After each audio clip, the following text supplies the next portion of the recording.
Yeah, I could only find the MIDI version. What's up, everybody? Welcome back to another episode of the Terror Table, for episode 125, which is potentially, I'm going to say, the most important episode of the Terror Table since episode 1. For those of you who don't know and don't regularly tune in, my name is Mitch. I'm one of your regular hosts. Alongside me, as always, I have... Boozy. And then next to him... I'm here sometimes. I'm Diego. And today... we are welcoming a guest that we have talked about for 85% of this podcast. It's been one of the best things to come out of this podcast. I would like to introduce to everyone our friend from Germany, Andi Preller from Eerie International. Hello, everyone. Andi is here in my kitchen. This is the second episode we're recording in my kitchen. Yeah. But we had to record this one out here because Andi and Bianca, his wife, are sleeping in our podcast room. So they're visiting from Germany. They're traveling the world right now. We're going to talk a little bit about that.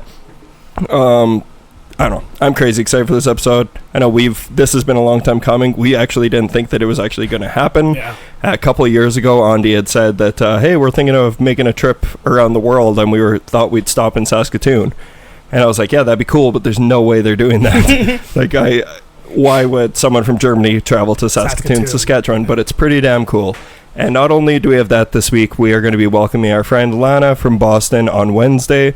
And she's going to spend a couple days with us, but it's her birthday today. Yeah, it's her birthday today, which we posted on our social medias, which you can follow on Instagram, Twitter, and Facebook. Just search up the Terror Table. Today we're going to be doing our normal thing. We'll talk about what we've been seeing and what we've been doing. Then we will talk briefly about news. We don't have much news today because we want to spend more time on Andi. And then we are going to be capping the episode off with an in-depth review, spoiler-filled review of MIDSOMMAR, which was Ari Asters' new film that came out recently. All right, so I think we can get into the show. Also, the Terror Table is now proud to say that we are being presented by the Saskatchewan Podcast Network. You can check them out on Facebook, Twitter, and Instagram as well. They have a website where you can find a bunch of cool podcasts, which ours is beneath all of those. Yeah, I think we're down in the middle. Lots of cool podcasts on there. Check them out. It's a new network that's just starting up, and we're really, really excited to be a part of it. So, yes, let's move on from here. Got a couple things I want to get out of the way. First of all, congratulations to our friends at Let's Talk About Stuff for 100 episodes. They reached their 100 episode mark. I don't have the air horn pulled up. And then, so congratulations, boys. I know me and Andi were actually just talking about listening to your guys' podcast quite frequently. You listened to one of their episodes recently? I've listened to most of them. The latest episode, and most of them before that. Yeah. So congratulations to our boys. Happy 100. While we're on that topic, congratulations, Andi, and the rest of the Eerie International team for 200 episodes. That's pretty big, isn't it? That's nuts. And I think you were the only one who knew that. I mean, at some point, all of us knew it, but once you reminded them. Yeah, I mean, David never knows which episode it is when we start recording, so he always looks it up right before we start recording, and because he's just crazy busy and has so much other things on his mind. And I mean, at this point, I think he recorded probably almost 1,000 episodes of podcasts. Oh, yeah. I mean, with Hideous Energy. Hideous Energy ran for 500 episodes, and then a few more, and he had other podcasts before that, and special episodes and things like that. So at some point, you don't really celebrate every number anymore. So as I said on our podcast, you celebrate your 50th and then your 100th, and then you forget about all the others. Yeah, pretty much. I was pretty happy that I was able to make it to record at least half of the episode with them, because I would have been bummed out if I wouldn't have been on the 200th, because I think it's a pretty big number. For me, it's my first 200, because my German podcast hasn't reached 200 episodes yet. Yeah. So, and you haven't had 200 birthdays yet, which is surprising. That is true. Is that an old age joke? Yeah, it's an old guy joke. Andi's a couple years older than us. All right, cool. I mean, Mitch also only hangs out with way younger people now. Okay, so we're going to get into that. Way younger. Yeah, we got some stories to share today. We all know that Mitch is into little kids. Yes. Speaking of little kids, I like that Andi and Bianca have been here for just over 24 hours now, and I think one of the first real conversations I had with Andi was about prostitution in Germany. So that kind of shows where my head's at. Talk about the red light district? Well, kind of. I was just like, is it really like a big thing there, like where you can just go down a street and he filled me in on all the history. You don't need to do that again if you don't want to. But I mean, I know everything about prostitution. Exactly. And unfortunately, we had to visit a Mediclinic today so that we could get Bianca's foot is bothering her. Luckily, I think we got her the help that she needs, and she's going to be well on her way through recovery because her foot is aching, and that's a lot of walking. Was that free too? Like, or do you have to, since you're from Germany, do you have to pay for it? Well, we have to pay for it, but don't you get it back? Yeah, it depends. So I think the first like $70 we have to pay, and everything over that we get back from the insurance company. Okay. Which is good. But while we were there, I had to tell Andi that if he wanted, while he was there, you can get a circumcision for $200 at that Mediclinic. Was this like a special they had on? No, they have them at every Mediclinic in Saskatoon now. It is buy one, get one free. Yes. Bring a friend half off. Buy one, get one half off. It's a referral program? Yeah. I was actually thinking about that earlier today. Like, is it too old? Is there an age limit on circumcisions? No, but let's talk about that for a second. So, Andi, maybe I'll do it once I'm 90. Fix your wiener. Andi, there's something that I've never tried in my life. Let's try the circumcision thing when I'm 90. You can get it grafted back on if you don't like it. So before we get fully into it, Andi, are you circumcised? I am not. It's not common in Germany. Yes. Because, as I told Mitch, Germans know how to wash themselves. Yeah. We know how to be hygienic. And at some point, German decided we're going to be civilized now and do not do any unnecessary procedures on little boys. Yeah, we don't want to make them elite. we don't want them to stand out too much. So everyone has to suffer together over there. I think it's just a cultural thing, and so some countries do it and some countries don't, and so it's not common to do it unless it is really a necessary medical procedure. Well, I'm just saying you're here for another 4 days, so if you ever consider it. That's why you wanted to make me drunk. Just do it here. I've been trying to get Andi and Bianca. I've seen those rusty scissors. Yeah, yeah. I'm pretty much I'm a little bit of a scientist myself. I can figure it out. All right. Moving on from that. So you've been traveling the entire world, and I know that you've had this spiel pretty much everywhere you've gone. But before you guys came here, you were with our friends Bryson and Megan in Utah. Yeah. And you were in Las Vegas. You did the Saw escape room. We did. This I know. Okay, so everyone knows if you listen to us, unless you're new, welcome to the show.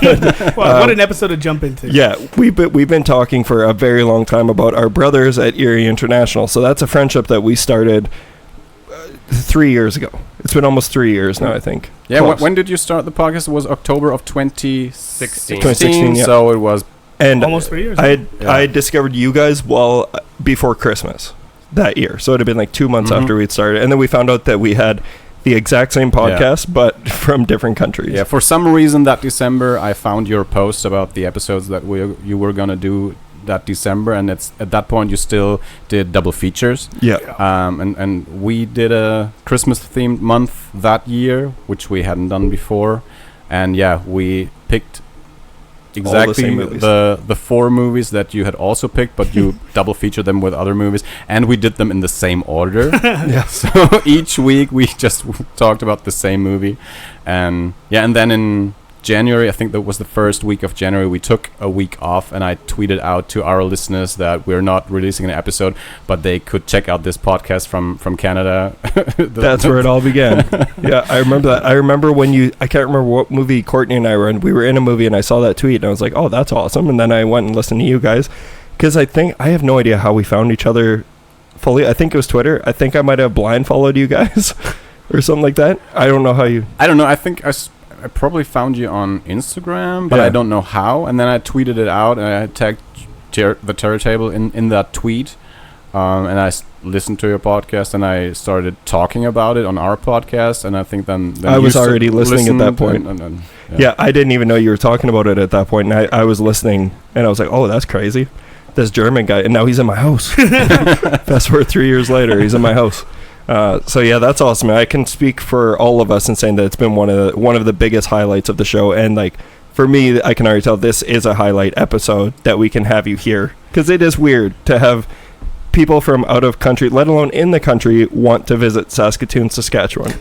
We think it's a butthole, but apparently it's all right. Like, people seem to like. It's like one of the best places to travel in Canada. Apparently, yeah. Yeah, and like Paris of the prairies. Yeah, that's what they people call call it. Yeah. So I don't know. You've only been here for 24 hours, and we've just taken you to comic book stores. So we'll try and find some other fun take stuff. to the Colonial. I mean, we've been to a burger place. They had a great vegan burger and Fuddruckers. We took it to We went to Fuddruckers. Fuddruckers. to 2 comic book stores and a action figure store. So I mean, I don't need any more in life. Yeah. Well, we're going to take you to a couple more places tomorrow, but like I'm going to try to find stuff that isn't just like, hey, you have to spend money here. But no, it's We're traveling the world, and it has been Bianca's dream for a long, long time to do this. And so for the past few years, we just added places to the list that we would want to go just because we got to know people, mostly through podcasting. So especially in North America, we visited so many of our listeners and friends, and it's just a fantastic opportunity, maybe for some a once-in-a-lifetime opportunity to meet the people that we regularly communicate with on Twitter or just through the podcast. And it's such a weird world that we're living in now, because I'm old. I'm not I didn't grow up with the internet. So and now we find like-minded people at the other end of the world, and we are lucky that we're on this trip, that we're able to meet a bunch of them. So I mean, if we hadn't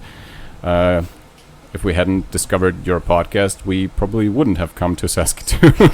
no, that's pretty amazing. But speaking of you being old, how was the Great Depression? Depressing. Depressing? Mitch is still in it. Yeah. No, thank you for that. But no, it's true. It is a complete once-in-a-lifetime opportunity, and I can't wait for us to visit Germany, because that will happen someday. And just like you guys actually made it happen, Courtney and I are going to make it happen. Good thing is we do live in a city that people actually go to to visit.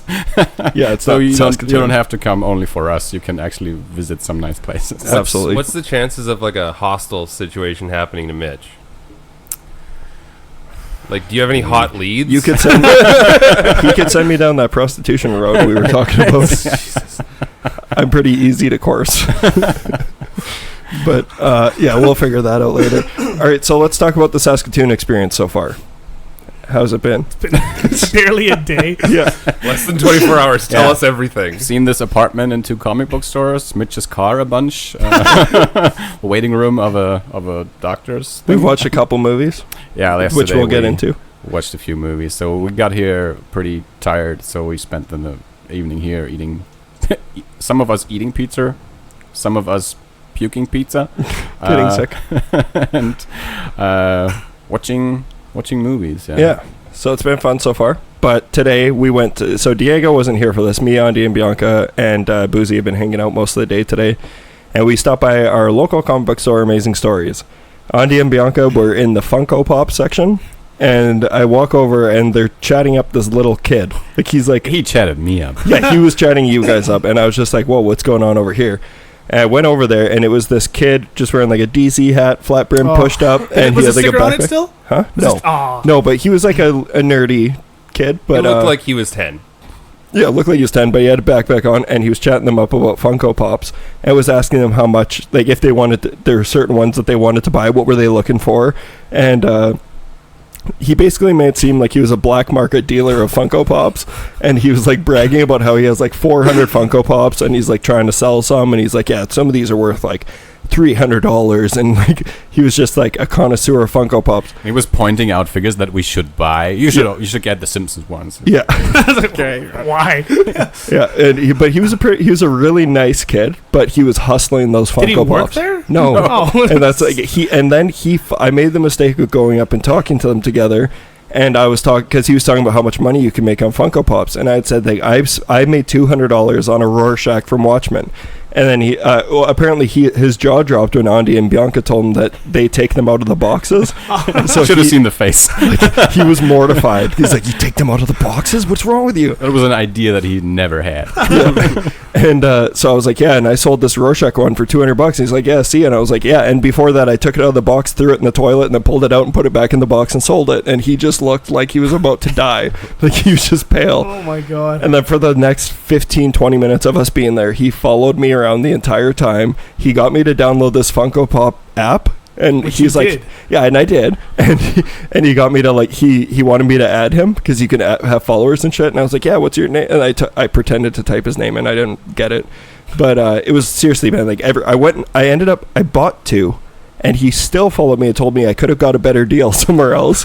And then I went to the board game aisle to try and escape him. And he peeks around the corner and goes, so what you looking at? I was just like, Jesus, we got to get out of here. This kid is following us everywhere. At some point, he called his dealer. Yeah.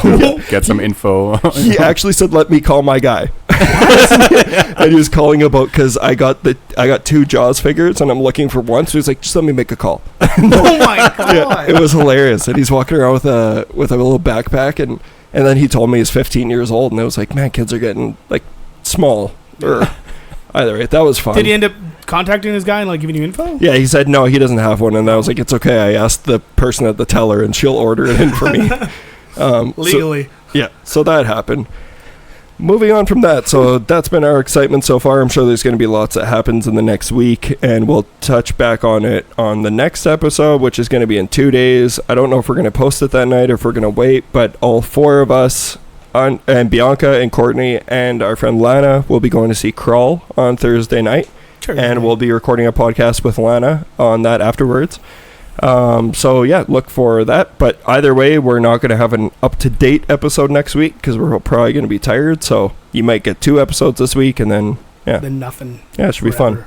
But let's get in. I want to get a couple things out of the way before we start on what we've been seeing. Andi, people have listened to Eerie International. If they haven't, where does your horror movie life begin? Because you come from Germany, a place where a lot of these movies were banned. That's true. And how did you fall into it? I know you've told the story on Eerie before, but you're going to tell it again for the tea bags.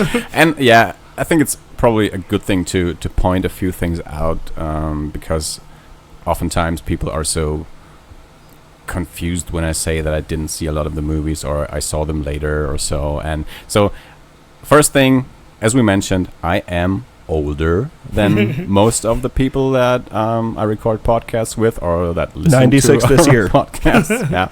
So what you have to keep in mind is for the first, I don't know, maybe 10 years of my life or so, we literally only had 3 channels on TV. They did not broadcast 24/7. They stopped broadcasting at night. And we do have our own German programming. We do not only show American movies on TV. We show movies from other countries as well, and from Germany, and we have our own shows.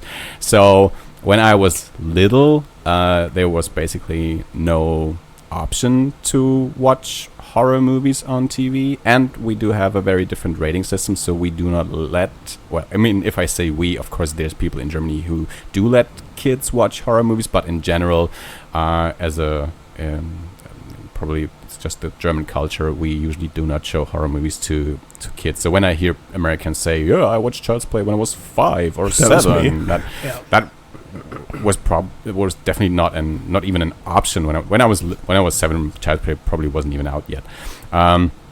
So I don't think there was movies then. Yeah, no. I'm sorry, that'd be the last ageist joke I make. I'm just bitter because I'm getting older. We were just sitting around the campfire and telling spooky stories. Yeah. Playing with twigs. From after we killed a mammoth for dinner. We returned to our caves. So I don't know. For whatever reason, I was always drawn to like spooky and weird things. So like, I saw the Ralph Bakshi Lord of the Rings movie when I was little at the cinema. It was probably not the original release, but I was maybe like 6 or so when I saw that movie. So it was pretty. That's spooky. the animated one, right? The animated one, or I don't know if you know the animated movie. What's it called in English? Like The Secret of Nim. Secret of Nim. yeah. Yes. We were just talking about that. That's a movie that I saw as a kid. That's Scared the that's fuck pretty out of me. spooky. Yeah. Or the Black Cauldron, the Disney movie. And I always liked those kinds of movies. And then like The Monsters or The Addams Family on TV. So and I guess that probably Star Wars might have had a pretty big influence on why I like monster movies so much, because of all the creatures. So I saw the original Star Wars probably when I think for the first time probably when I was 5 or so. and then we had all the action figures because. So just to clarify how old I really am, so that people have a reference, I was born in '76. So when I was a child, that was when the movies actually came out. So the action figures were everywhere. So I didn't even know a world without Star Wars. So when in the mid '80s they stopped producing these figures, and I went to a store and wanted to see the figures, and they told me they're not making them anymore. I wasn't able to comprehend that thought because I only had known a world with Star Wars figures. So yeah, we had all these creatures, all the figures and things like that.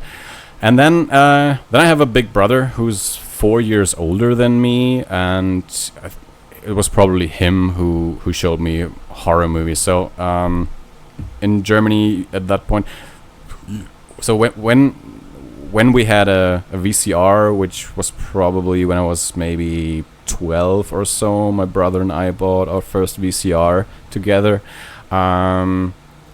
So at that point in Germany, you had to be 18 to rent videos because 18 is the highest rating in Germany. So horror movies and porn were rated 18. So you were not allowed inside the video stores for the longest time. So that's like the best day of your life when you turn 18 then. You could rent movies. When my brother turned 18, he was able to go to video stores and rent horror movies. And I was 14 at the time. So I remember him coming home with, like, I think we watched like Hellraiser 3 and Dolls Yes. was a movie that we talked about on Eerie International. That was a movie that I saw when my brother brought it home from the video store.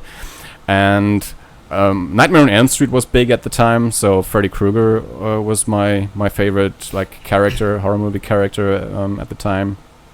And yeah, I just stuck with the weird and the mysterious. Twin Peaks was huge when it.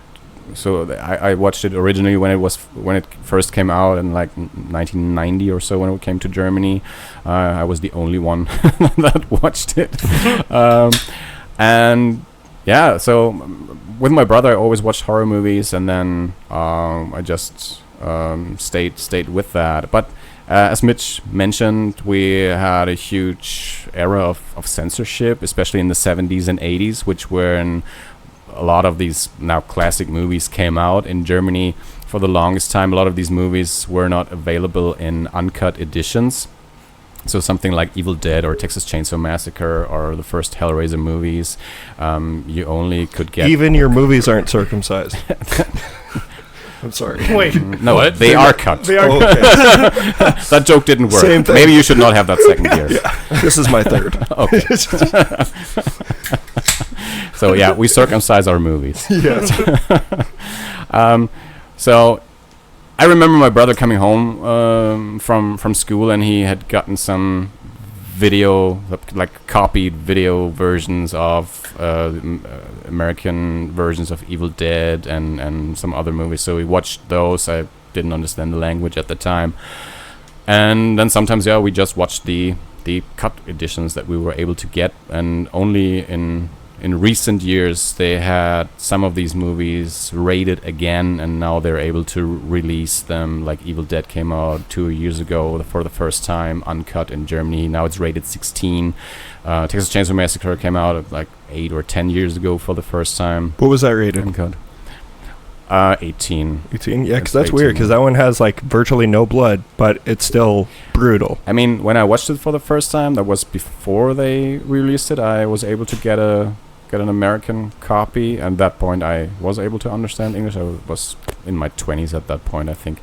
And I watched it when I watched it for the first time, I watched it alone at home, but during the day. It was a bright day, but still it gave me chills. Yeah. So, like you say that you saw it before you even had copies in Germany. Did you have a guy like that guy at the comic book store today that you'd call and be like, hey, you got this? No, not really. I don't know. My brother came home with these cassettes, and he got it from someone at his school, but I don't think it was like a connection that we could just... You didn't even know about the movies oftentimes. As I said, again, before the internet, where do you get your info which movie is out and which movie exists that you cannot get? So how should you know about the movie if it doesn't exist in your country? Yeah. So it just didn't happen. So we just watched whatever we got. Did that stuff still, like, because, like, I'm trying to think about, like, so the first time I saw Evil Dead was when I was, like, 8 years old. And it scared the living bejesus out of me. So you would have seen it far past that of your age, right? Like, you would have been around 18, 20? No, I watched it, was maybe 13, 14 or so, because my brother got that American copy at the point. But as I said, I didn't understand the language at that point, and I don't have a... So you were like Boozy watching Thirst, where he watched the whole movie without subtitles, and Dave Roberts watching Suicide Circle with no... That's hilarious. Yeah. I don't have a proper recollection of my experience with the movie. I just only have some images in my mind, but... that was just not that it didn't give me nightmares or anything that I still remember. I think that was a bad example. What I was trying to just get at, you can insert any movie you want here, but a movie that came out far before you were able to see it, was it still effective to you in Germany, even since you were being censored so much? I mean, I enjoy old movies anyway. Sometimes I even enjoy them more than the new movies, just because they are old. Because I like the look of older movies, like the movie that we watched yesterday. I think we will mention it later, but the Demon Wind, the grainy image immediately drew me in. So I have a soft spot for the look of old movies, big time. And I love practical effects. I mean, I take a rubber mask over a completely computer-generated monster anytime. People might think it looks cheesy or cheap, but I enjoy that look. Mm-hmm. So I'm definitely into old movies. Yeah. Next question, and then we'll get into what we're doing. So you've mentioned to me before that you haven't been very impressed by movies like It Follows, The Descent, like all those kind of... It Follows is kind of artsy, but then The Descent is not like that at all. Like, what is the stuff that actually excites you now? I know that we all bonded after some confusion, because us Canadians... Sometimes when we call something stupid, that doesn't mean it's bad. And we went hard on that word during Kong Skull Island, which is a movie that you love and you hold near and dear to your heart. Yeah. Me and Diego love it as well. But so we know you like movies like Kong, and I know what you like. But tell our listeners, what are the things that excite you these days? Yeah, that's something that David always says on Eerie International, that he's never sure which movie I would like and which you're a wild card. Because I mean, I think at this point people might have the misconception that I'm just not into arty movies, which is not true. Yeah. Because I do like David Lynch and things like that. And then I will just ask any of you guys who are into arty movies, go out and watch some Peter Greenaway movies, because I have seen Peter Greenaway movies. They're not horror movies, but watch those movies and then come back to me and tell me I do not like arty movies. Well, I don't think you don't like arty movies. I think you just don't always understand them. So. Yeah, maybe that's the case. Okay. No, I don't know actually what it is. Just to get back to the example of It Follows and The Babadook. I watched It Follows and The Babadook at a festival in Germany before they were out anywhere, so I had not heard anything about these movies before. Weird flex, but okay. So I just want to say that I was not influenced by any opinions. It's not like I wanted to be the contrarian. I think sometimes people might think that I'm just saying these things because I don't like to be the guy that just agrees with everyone else. And that's not the case. So I watched these movies completely uninfluenced, and they just didn't do it for me. And then, like half a year later, they became these instant classics that everyone loved. And I rewatched It Follows for our podcast. And on the podcast, I said I should like this movie because I like every single element, but as a whole, it just doesn't do it for me for whatever reason. But then some movies appear that are on the artsier side, and I do like them. The Witch. Did you like The Witch? I like The Witch fine. I think now I don't think it's a bad movie. I liked it. I think the language barrier made it a little more difficult to me, because I do watch movies in English. I'm able to understand them, but they speak a different kind of English. All English. I would like to see it as a play. The movie felt to me like it would make a great play. I liked it. I haven't rewatched it. I don't own it, but I have nothing against the movie. It's Yeah. like not like the Babadook. You really hate the Babadook? I should show you my Babadook. I haven't rewatched it, but I know that everyone was so amazed by her performance, and I was just annoyed by the character. The woman or the kid? The mother, both of them actually. Really? 'Cause I just wanted both of them to die. Like The Descent, I just wanted them all to die immediately. So Oh my God. Well, I actually see your points on that because while I don't hate the Babadook, I don't think it's as special as the And you also don't like The Descent, which we didn't know. But it's been a long time. You told us that you didn't like The Descent. yeah. But I watched it when I was I was with my first girlfriend at the time. Like, it's been ages since You were I was just an trying to idiot. finger bang then. Well, no, I had already done that many times. Oh, okay. But, we were dating, so Wow. Also Some of weird us have to flex. get married to get that. no, I don't even know if I have a favorite subgenre. I do like exploitation movies. I do like home invasion and slashers. What's your take on anthologies? I mean, anthologies. Can be hit or miss. I mean, every anthology so far that I've watched had some great episodes, some bad episodes. Like, we watched Nightmare Cinema recently, and out of the 5 segments, 5 were really good, 2 were really good. Yeah, it's a weird thing. Yeah. So 2 were really good, 2 were okay, and 1 was bad. And that's That sounds my all right. that's my experience with anthology movies. Okay, but what about Kuso? He just talked about this today. You fill him in. I haven't seen Kuso. I Damn it. don't know. So I said we could watch it tonight. He's like, nope, that's fine. Yeah, I will just watch the second one. I would skip the first one. Well, I don't think.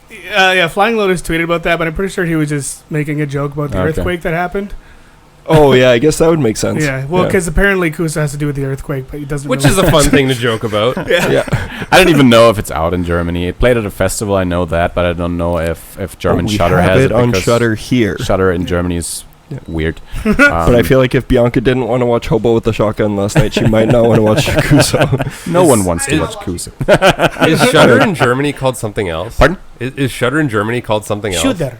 It's Oh, not. I was hoping for like a really sexy word for it. I wasn't quick enough to make something up. Oh. Yeah. What's the German word for shudder? Shudder, probably. But with an umlaut over the U? Yeah, we have a metal Shudder. Yeah.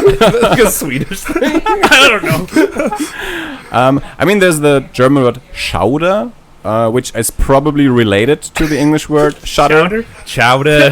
Say Not- chowder. Not chowder. Chowder. Hey, egg said chowder. Shudder. Sorry, that was a Simpsons reference we had to get out of the way. I would have thought it was wrestling, but Close enough. Same thing.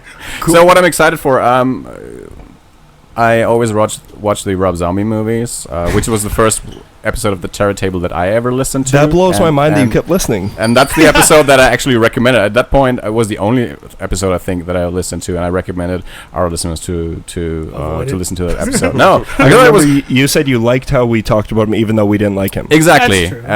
At that point, you were still pretty We were trying to be level-headed. professional. That changed afterwards. Yeah, we were trying to be professional, and then ever since, now we just openly be like, fuck that dude. That was probably the episode where it changed, because, like...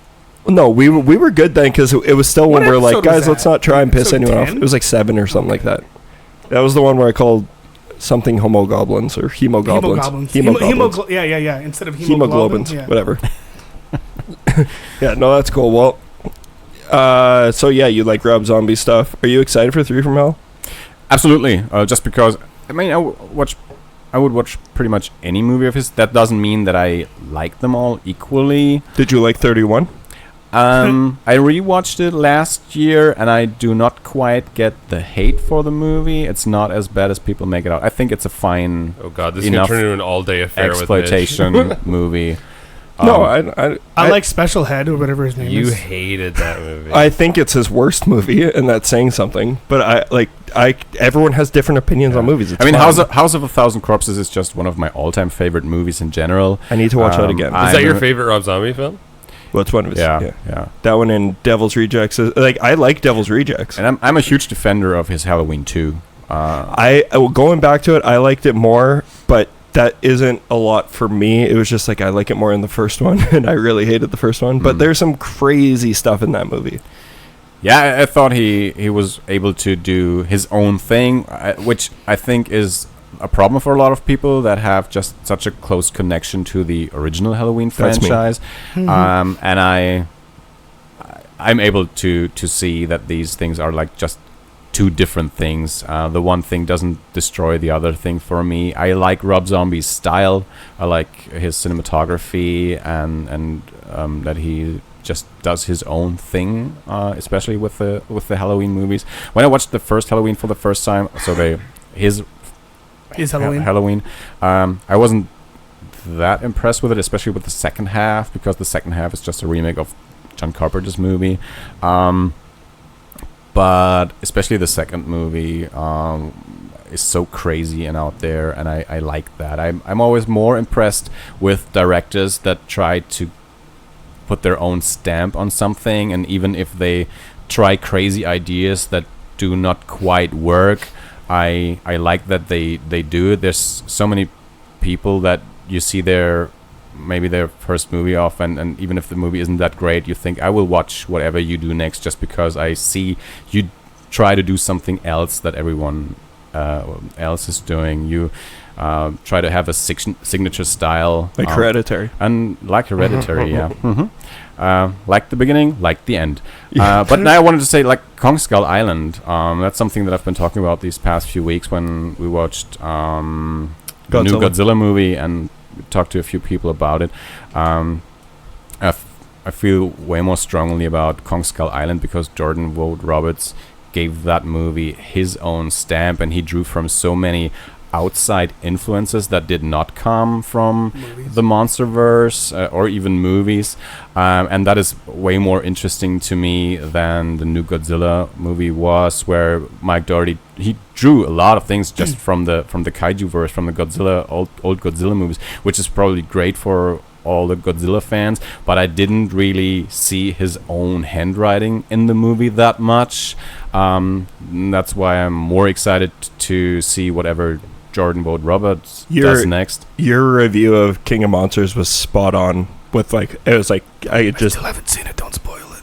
I'm not gonna spoil it, but it was just like when I listened to you on Eerie International say, I was like, yep, that's exactly how I feel. Except it's still 5 times better than Gareth Edwards, and you're one of the defenders of that. Yeah, and that's fine. Like I said, but no, that's like I openly like. This is going back to like a topic ago, but I openly contradict myself all the time on this podcast. But going back to like the Halloween thing with Rob Zombie putting his own stamp on it, I complained about him doing that, but at the same time, I would rather him do that than try and remake Carpenter's, just like how we had the new Child's Play.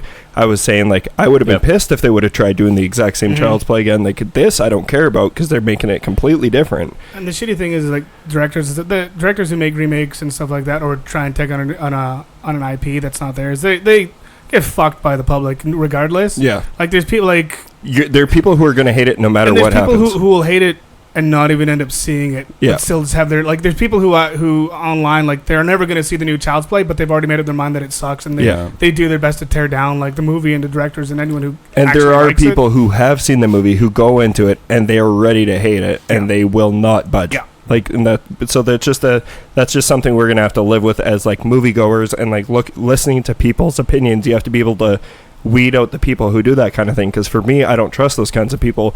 But I contradict myself with the Halloween thing. I think what it is, though, is that I just didn't connect with it with that character. Sure. We've talked about this so much, and so I'll stop. But, like, the Michael Myers character is just so close to me that I, honestly, if I could have it anyway, I just don't want...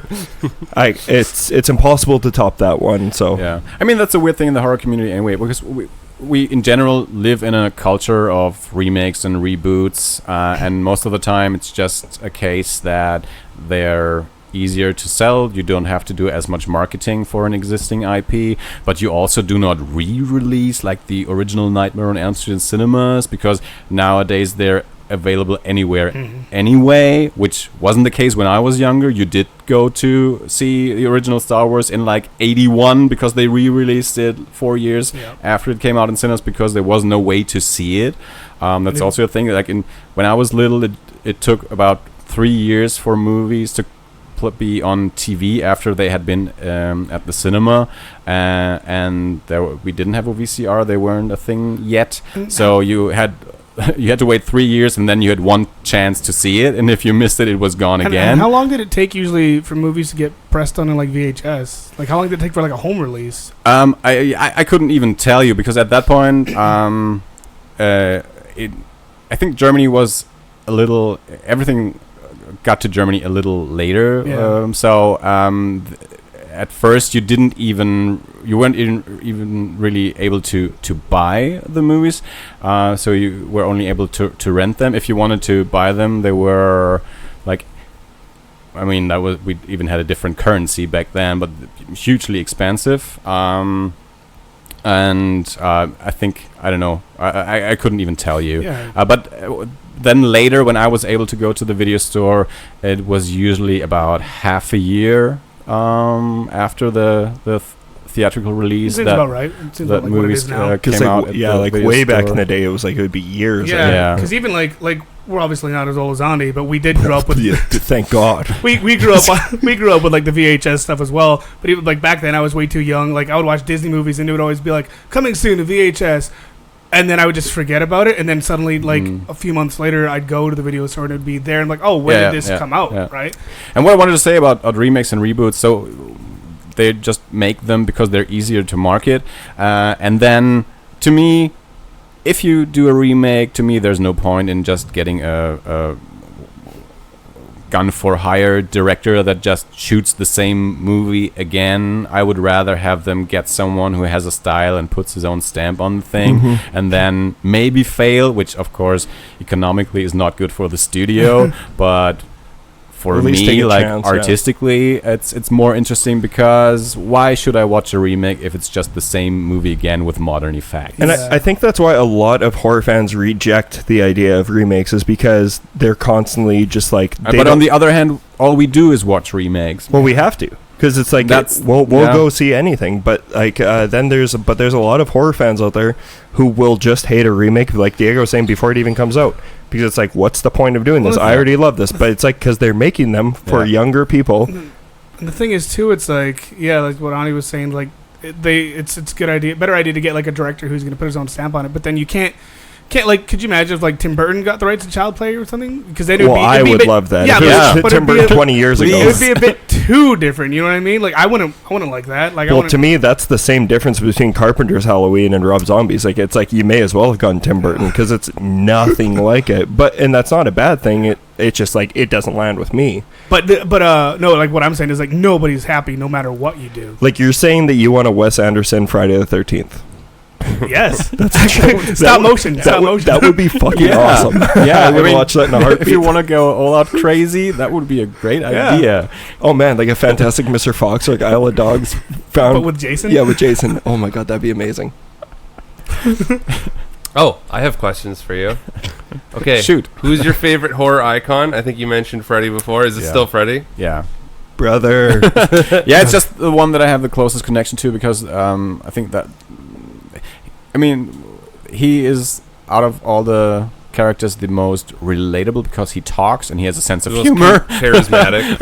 And I like the glove. I had the glove as a kid with plastic blades. I bought that one, and I had a poster, almost life-size, that a friend got from the Netherlands and gifted it to me.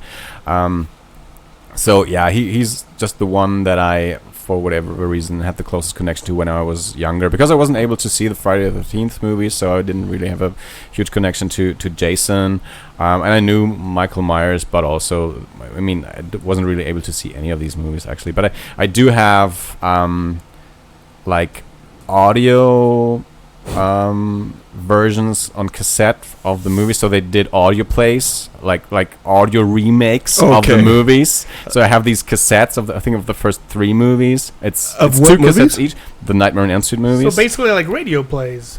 Yeah, exactly. That would be interesting to hear. That is something that is huge in Germany, and I don't know how it is in Canada, but we don't have that. Like, and we do a lot of not only like movies on tape. We produce a lot of like radio plays, but specifically to be sold back in the day on CD, now digitally, or back in the day on cassette, now on CD or digitally. So we produce audio plays that are not being played on the radio. You can just buy them. There's this huge series. So there are these books, The Three Investigators. I think they're either an English or an American series. No one knows these books. But in Germany, they were huge. And there's these long-running series of audio plays that's been going for 40 years. It's about 3 teenage investigators. The voice actors are still the same guys. So they started as kids, and now 40 years later, they still voice these 3 teenage detectives. That's hilarious. They do like purgatory. They do live shows. They go on tour. They're always sold out. This thing is huge in Germany. Jesus, so that's all they know. So that's the thing. So I have these cassettes. I have the novelizations of the first 5 movies. I have old comic books that I bought when I was younger. So yeah, Freddy is definitely the one that's closest to me. Okay. And then the other question I had, just so that our listeners kind of... What? I'm sorry. Nightmare 1 or 3? Because any sane Nightmare on Elm Street fan puts it down to those 2. Yeah. Or are you a wild card where you're going to say, like, Freddy's dead? 2. No, 1. It's the movie that I've seen the most. It's probably the movie that I've seen first.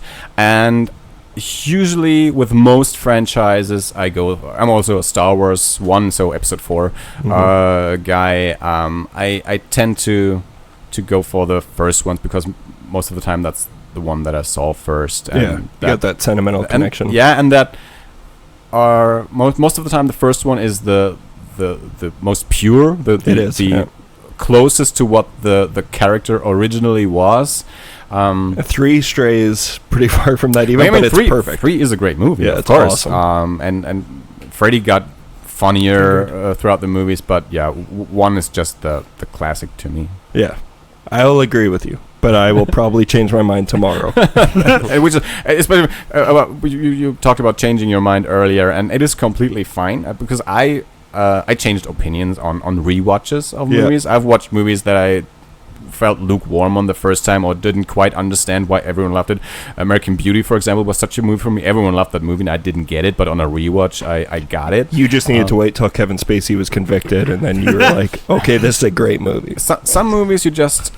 I mean, American Beauty in that case, I think it's just I needed to grow a little older and be closer to the topics that the movie was talking about. 100%. Fight Club is one of my favorite movies, and it immediately was when I first watched it in 1999, when I was in my early 20s. But on every rewatch, the closer I got to the age of the characters in the movie, gets better. Yeah. And I understood more and more of it, and I saw other aspects in the movie. So I don't fault anyone if they don't like a movie and change their mind at a later point. In a weird way, like, tapping on that, though, and then, I'm sorry, you can keep going, because I keep on doing this to you, but, like, it's kind of like, we're going to talk about Stranger Things, because I know you and I both watched the new season of Stranger Things, but this was one of those times where I realized, I'm like, whoa, I identify with Hopper, not the kids. I'm getting old. God damn. Like, where, like, the characters that I'm, like, it's such a weird, because, like, you know, I don't know, up until today, or this weekend, I didn't realize that I'm, like, identifying with the adults more than the younger people. So it makes it like more enjoyable or less enjoyable. It depends who you're identifying with. Sorry, Boozy, keep going. Okay, my second question. I want you to do like the letterbox thing for me. Give me your top 5 because that'll help our viewers. Give me 5 right now. Yeah, something that I never do. I do not rank. I do not review. I do not have a top 5 on Letterboxd. But we're gonna make you do it on here. But you just said Fight Club's one of your favorites. So horror movies or in general? I prefer horror movies. Okay, how about let's do horror movies then in general? Okay. Because I also don't put them together. I mean, I mentioned most of them already. House of a Thousand Corpses is a favorite. First Nightmare on Elm Street. The first Scream. That was a movie that I think that was one of the first horror movies or the first rated 18 horror movies that I was able to see at the cinema, and that movie changed so much for horror in general, and for me, because up to that point, I wasn't really able to see horror movies at the cinema because they didn't come out for a long time, and I wasn't old enough. So those are huge for me. In recent years, I really loved The Autopsy of Jane Doe. Oh, yeah, that was great. You put that in top 5? I mean, it's pretty great. Currently, as I said, I don't really do top 5s that much. So, and if I would go through a list of all the movies that came out since the 1930s, well, this is your definitive list. There's no Take Backsies. So. Okay, you're right. I forgot about that. Okay, no, keep going. Autopsy, and you can make it more than 5. I thought I would stop at 4, maybe. Don't do what Alexis did and list off every single thing you've ever watched. That was all. I love Alexis for doing that. Oh, and movies in general. Fight Club is definitely up there. So for years when people ask me about my favorite movie, I always say Star Wars, Fight Club, Chasing Amy. So I always mention 3 movies instead of one. You've had a dark past. Because I can, like, Chasing Amy is like one I watch when I'm ultra depressed and want to be more depressed, but also laugh a little bit. I love that movie, but fuck is it grating. Yeah, I wasn't always that happy-go-lucky guy that you have at your table right now. It's like the Blue Valentine, but of comedies. Okay. Yeah, I love Reservoir Dogs, True Romance. I mean, I was a teenager and young adult in the 90s, so I grew up with a lot of the American indie movies of the 90s, like the Robert Rodriguez, Jim Jarmusch, Tarantino, every movie that Steve Buscemi was in the 90s. Con Air. Yeah. Did you see Freddy Got Fingered? I have not, but I love Con Air, and I'm a huge defender of Armageddon. Oh, you found your person.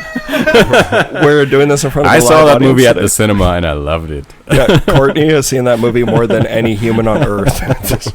Where does Taxi Driver rank on your list? I love Taxi Driver. Good. It's not a movie that immediately comes to mind when I think about my favorites, probably because it's a movie that I saw later, not at the cinema. Because I think I think there's a. 76. Yeah, I think. I think there's a period in your life where you're just most impressionable, and that is usually your teenage years when you discover like your own music that you do not had handed to you by your parents or your brother, and your own movies, and you have all these emotions going through you. Hormones maybe are a huge part in what is your favorite music. Well, that's why Boozy's favorite movie of all time is American Pie 2. It's true. So, and Taxi Driver obviously is not a movie that was in cinemas when I was 17 or so. But it's hard to find a flaw with that movie. I mean, I went to university to study, like, movie... I don't know. I never know what it's called in English, but it's basically movie sciences or so. So we watch movies and interpret them and stuff like that. So, and as I told you earlier, I love old movies. I love movies from the 60s and 70s and even older ones. And I love those directors from the 60s, like the new Hollywood guys, like Scorsese and Coppola and all of them. And yeah, I mean, Taxi Driver is huge. Because that's you mentioned Fight Club's one of your favorite movies, and yeah, like my top 5 hasn't changed in like 10 years almost. Like it's my top 5 is. Since when is this podcast about you? I'm just kidding. Well, we're talking about top 5s. It's like American Psycho, Fight Club, Taxi Driver, Boondock Saints. Even though I know it's not a great movie, it just means a lot to me. And Drive. Yeah, and that's So you and it hasn't changed since. Boozy, fuck it, let's do it. Let's try it. It has to be at the top of your head. What? Top 5 movies. Any movie? Any Go. movies. Fuck. Kuso. Why are we doing this? Why are we doing this? I don't know. It's an interesting Andy topic. No, just let Andi do it. I'll give you a second to think about it. But currently, if you ask me for my favorite director, I would probably say David Fincher.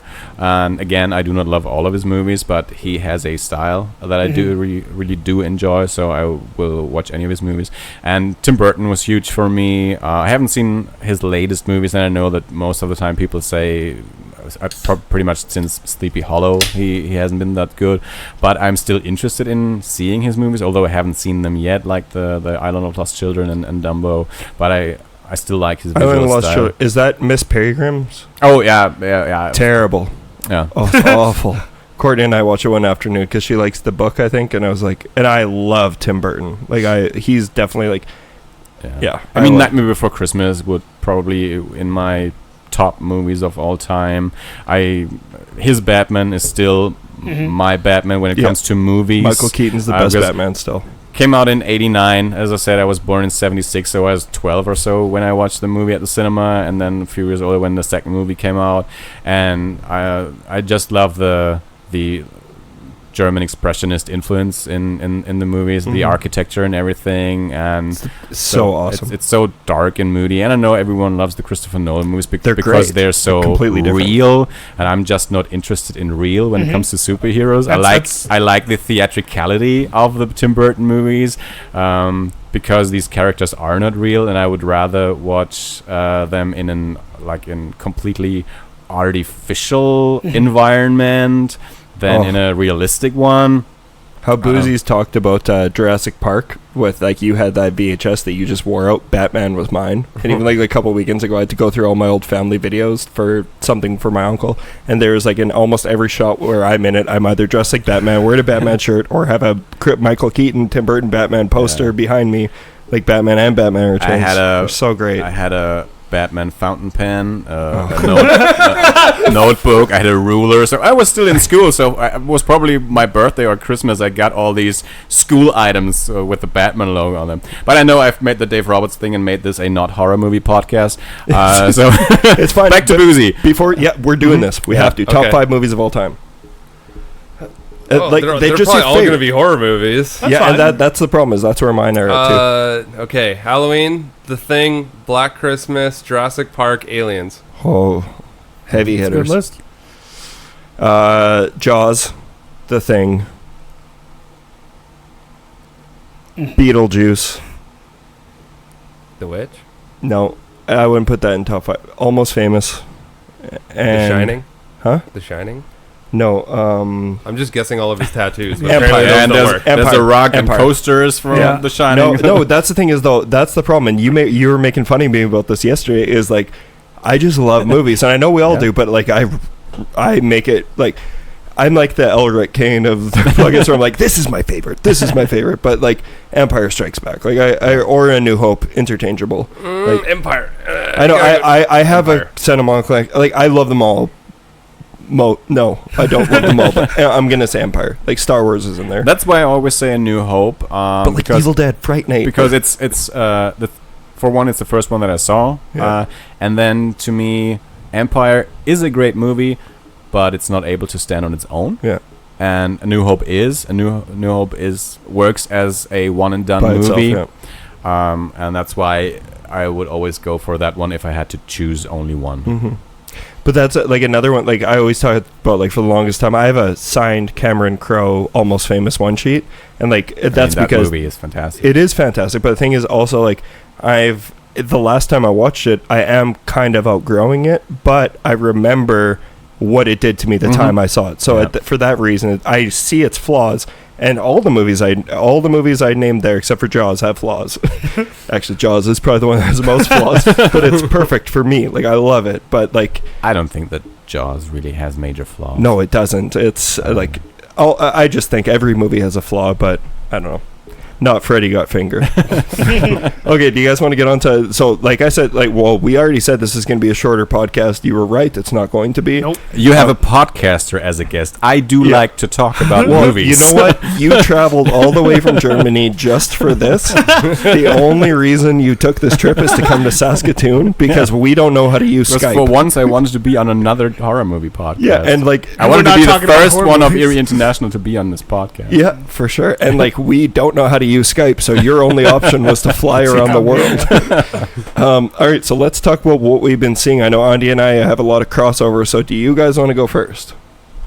Yeah, because I haven't really watched anything since last week. Have you watched anything? I watched first Paranormal Activity. Oh, first time in a while. Andi hates that movie. Do you? Yeah, he hates Canadians too. What was the second one? Canadians, yeah. No, yeah. I did not connect with the movie. That's totally fine because the very first time I saw this movie in theaters, I fucking hated it. Really? I remember I made a Facebook status back when I was doing that. Oh, I loved it. Yeah, I said the scariest part about that movie is that I spent $20 on it. I'm still pretty... I only watched it the one time at the cinema, and I have a hard time with found footage movies anyway. I get like motion sick, but especially with Paranormal Activity, I'm baffled why people were so scared, because that movie literally tells you with a clock when the scare is coming. Yeah. It's true. It predicts itself. But no, I have rewatched it before. I think like a year or two ago. I don't remember why, and I just didn't really talk about it much. But my friend Erin has never seen it, and she's never seen the first Blair Witch movie either, apparently. So now I got to show her that. I'm interested to hear what you think about that. Because Darcy is one of those idiots who puts in his top 5 worst movies of all time. The first Blair Witch? Yeah, we talked about, and Cloverfield. Yeah. He brought that up at my birthday on Saturday. Oh, shit. No, and I've grown to really enjoy this movie. Not on terms of scariness or anything, but just as a movie. I don't know why. I think as the older I've gotten and the more I've like studied like demonology and stuff and like looked into stuff like this, it just resonates with me a bit more. But I still 100% can see why somebody would hate this movie. Yeah, it's that's one where I'm like, I totally get not liking it. But my friend Erin, she really enjoyed this movie too. It's her first time watching it. Mainly I think because I've shown her like a lot of like we watch a lot of fucking YouTube videos on like real demon sightings, like like you won't believe number 4 and stuff like that. But no, I really like this. I really like this movie now, and I don't know what.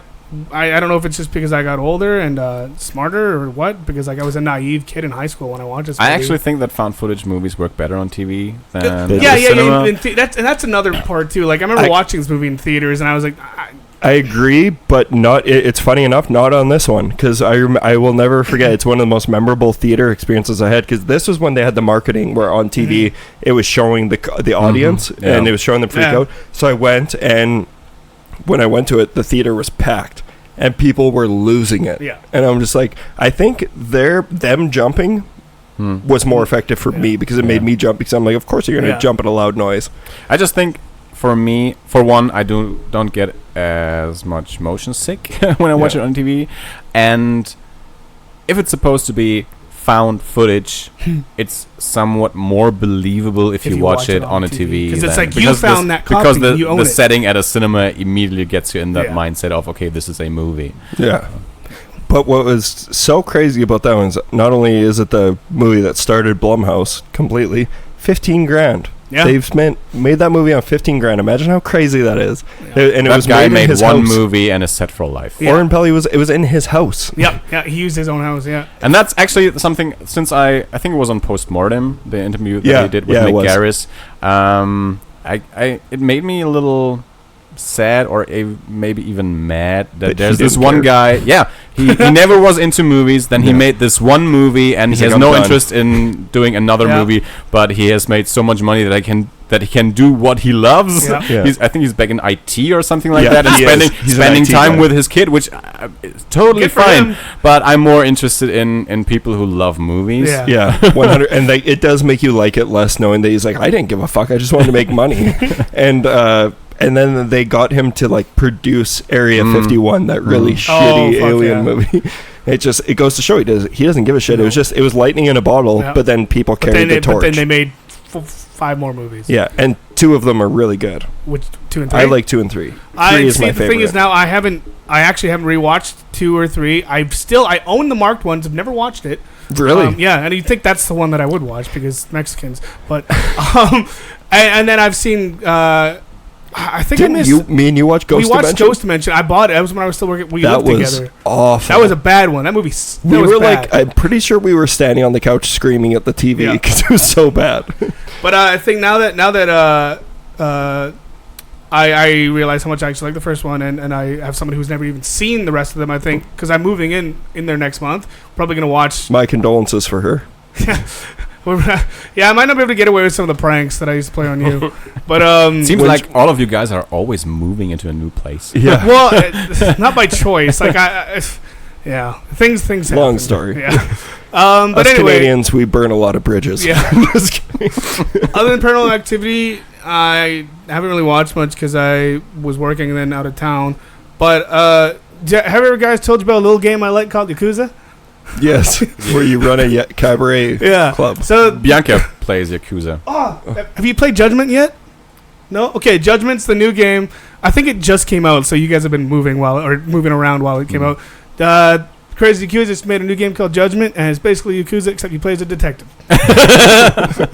Except the worst part of the game is that there's no cabaret club, and it makes me really sad. Oh yeah. What are you supposed to run then? I don't know. I haven't gotten that far. Run the streets. Well, I go to the arcade a lot, play a lot of the Sega games. So. Yeah. Other than that, nope, that's it. Cool. Boozy, you been up to anything? Yeah. I rewatched Cry Wolf for like the millionth time. Is it because that guy followed you or whatever? Did he follow you? No, he didn't. Oh, what did you say last time? I was tweeting at him. Oh, that's I don't know if he deleted it, though. He might have deleted it. I forgot to tell you that Lee Beckman messaged me saying that he thought it was adorable how excited you were that you shared a birthday with the director of Cry Wolf. Oh, that was it. Yeah. So happy birthday to him. Have you seen Cry Wolf? No, I don't even know which movie that is. Oh, it's fucking bad, but Boozy loves it. I love it. It's like Urban Legend, but worse. Yeah. But we will watch it. Courtney has I saw Urban Legend at the cinema because I grew up in the 90s. Yeah. I watched all of the 90s movies. Yeah, I'm so did I. Jealous. Yeah. And then the second thing, because it's the free. Do you want to talk about Cry Wolf at all, or? I've talked about it. Did I ever tell you about my Cry Wolf in Los Angeles story? No. Is that the sequel, Cry Wolf in Los Angeles?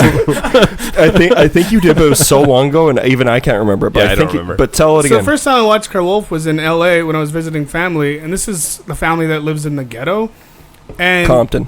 Yeah, I wish. No, this was West Covina. But it's like on the they lived on a house on the corner that was literally like if you went like 3 houses over, you were in the fucking ghetto where there was like crack houses and like gunshots all the time and everything. One-stop shop. Yeah. Okay. But we were watching it, and my cousin used to be. Well, maybe I shouldn't say that. My cousin, he used to do some like bad shit. He was there, and he was talking tough and everything. We were watching this movie, and he wasn't scared at all.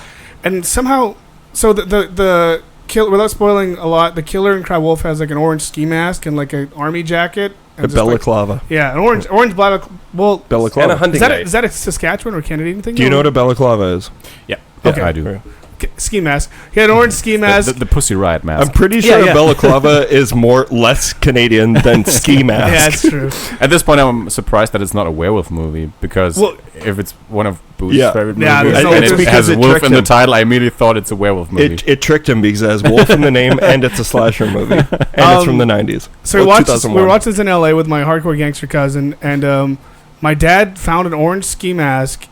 And he took my cousin's knife from his room, and he also happened to have an army jacket, and he went outside and just stood out the window. Is your dad the Green River Killer? He went outside and stood out the window, and my right when my cousin was like, and he turned around and he goes, "Oh shit!" and gets up and he runs out of the room while everyone else was like, "Oh, that's just our dad." Yeah, so that's where you get it from. Yeah, that's where you get it from. It is. It's completely where I get it from. Yeah, Cry Wolf has Jared Padalecki, who's in like all of these movies. The Gilmore Girls. Yes. Yeah. But yeah, it came out in 2005. Yeah. That's crazy. It's such a great movie. It's a internet slasher movie. It's very of its time, but I love it. I hold it so dear to my heart. Have you seen Swim Fan? Holy shit. Because we gotta get you Swim Fan. That's a deep cut. Anyway, second thing is free PlayStation Games of the Month came out the other day, and I got if you have PlayStation Become Plus. Human. Yeah, if you have PlayStation. What is it? Detroit Become Human. Oh. It's the same guys who made Heavy Rain, and there's a couple other ones they made. But anyway, I downloaded it Friday night, and I finished it yesterday, and it's one of the best games I've ever played. It's every single decision you make matters, and very few games actually. It's basically Until Dawn, but sci-fi. Oh, but there's more. There's 99 different endings you can get. And a bitch ain't one. Nice. Yeah. Oh, okay. I was like, wait, I didn't hear that at all. That you got it. Yeah. So I would totally recommend that to anyone who's into sci-fi, and it does have some horror elements to it. Detroit Become Human. Yeah. I was wondering how you shared that on Instagram. I had to talk to somebody about it. I loved it so much. I haven't downloaded it yet. Still got a few weeks left in July. I just haven't gotten around to downloading it. You will have so much fun. If you so choose, you can start a rebellion. Yeah. I really liked Heavy Rain, and I loved Until Dawn. It's like 10 times better than Heavy Rain was. Well, because Heavy Rain was like their first. Like, okay, let's try this. No, like out. Heavy My Rain's name still Jeff was shitting on Heavy Rain to me. Heavy Rain's still a good game, but it's so linear in comparison to how much things you can do in Detroit. Yeah. Yeah. Good cool. Did you take in anything else? That's it. That's it. Andi, we have a lot of crossover, but I'll let you talk first, then I'll go. Yeah, I have a few things that we did not watch together, and a few things that I've already mentioned on Eerie International, but I just wanted to... You got to talk about it again. Yeah, I feel that... So, we're traveling, we don't see a lot of movies, but we got to see a few at the cinema, and I just wanted to mention them quickly. So, we watched Brightburn with Lana and her boyfriend Mike in Boston, and all of us really liked that movie. I don't know that a lot of people weren't quite as enamored with it, but we had a great time with Brightburn, so that's one that I definitely will rewatch at some point. Then when we met Steven of Let's Talk About Stuff in Houston, we went to see Child's Play, the new movie, and again, I really liked that one. I don't have the same connection as you guys to the originals. I have seen the first 4, if Bride is the 4th one. Yeah, Bride's the 4th one. And that's the last one that I've seen, and I haven't seen not only any of the sequels, but I have not seen any Child's Play movie since Bride came out in cinema. So the first 3 I saw probably so as a teenager, so a very long time ago, and only once. So I don't have a huge connection to the movies. But I enjoyed that one very much. It was funnier than expected, and just in general more fun than expected. I wasn't even sure if I would watch the movie, but it just happened that we had time and the movie played, and so I really liked that one. You got to be more open on it. You got to let new things in. Travel the world, culture yourself. Mitch mentioned that we did the Saw escape room in Las Vegas, which I highly recommend to everyone who's ever in Las Vegas and into horror, into escape rooms.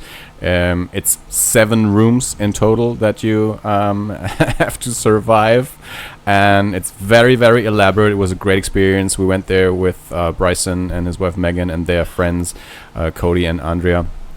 So we were 6 people, and it's definitely worth doing. It's a great escape Shout out room. to the Bryson. The Bryson. Then on the plane here, we watched I'm excited about. One Cut of the Dead, the Japanese movie. On the plane? So recently on Shockwaves, Elric Kane told the story that he was waiting at an airport and he saw a tweet from one of the listeners, I think, of Shockwaves, who tweeted out that Delta currently had one Cut of the Dead in their on-plane entertainment system. Holy shit, that's like mind-blowing. So I immediately looked up if we had any flights with Delta on this trip, and our flight from Salt Lake City to Minneapolis was with Delta, and it was a flight that had TVs, because our flight from Minneapolis here didn't have TVs. So once we got on the plane, we immediately checked if they had One Cut of the Dead, and Bianca and I both watched the movie on our separate TVs. And if you're a Shockwaves listener, you know, like, Elric Kane says, like, constantly, this is my favorite movie, or this is probably the best at doing this. Like, he exaggerates like I do. He actually started crying talking about this movie. Like One Cut of the Dead, and that's crying the one, out of laughter, crying out of how much he loved it. Oh. And John Ellison of the Saskatoon Film Festival that we become friends with, he wants it like that. We're going to be doing. He didn't cry though. No, but it's because Elric was saying that how much he loved it. Like it meant a lot to him, because it's a movie about filmmaking too, and it like connected with him so strongly. But John wants to show us that for the next time he comes on the show to talk about, because that's like when John Ellison came on the show. I've been meaning to see that. Yeah, he loves it. I don't know if there's any movie where I could cry talking Jurassic Park about. 1? Oh man, I feel like I could have a gentleman's discussion on that. Give me 2 more of these, and I'll be crying about The Breakfast Club. Seriously. Yeah. And David, your international co-host, had seen it about David, when they illegally uploaded it on Amazon. Yeah, that was crazy. I remember because I logged into Amazon Prime. Did you hear about this, guys? I think. Okay, someone illegally uploaded it to Amazon Prime. I can't tell if you're saying ill or illegally. Illegal. Like illegally? Yeah, like it was like... So it turns out anyone can upload movies on Amazon. So someone uploaded One Cut of the Dead on Amazon until the original rights holders told them, okay, we don't want this. So I think it was there for a day or so. That's still less than 24 hours. And David, I think David even didn't know that it was there illegally, so he watched it immediately when it showed up. So he was lucky. He knew it was illegal. He's a little filthy pirate. So he also really liked it, and we watched it on the plane, and it is a great movie. It is really, genuinely very, very good. We don't get that shit on Air Canada. I've heard it's like the first half hours, whatever, and then it turns into the best fucking movie ever. That's the thing. We wondered how many people might have turned off the movie after 20 minutes or so, and because the movie takes a huge left turn after, I don't know, I didn't look at the clock. I say 10 or 20 minutes. It might be another amount of minutes. But yeah, because I wasn't quite sure what to make of the movie at first, and then there's that other part of the movie. I don't want to spoil too much, but yeah, if you watch it, watch the whole movie. It is very, very good. Okay, they played it at a festival in Germany last year, so we have Fantasy Film Fest in Germany in several cities, and we have it in our hometown of Nuremberg. And so Bianca and I, that's actually where we met at the film festival, and we go there every year. Aww.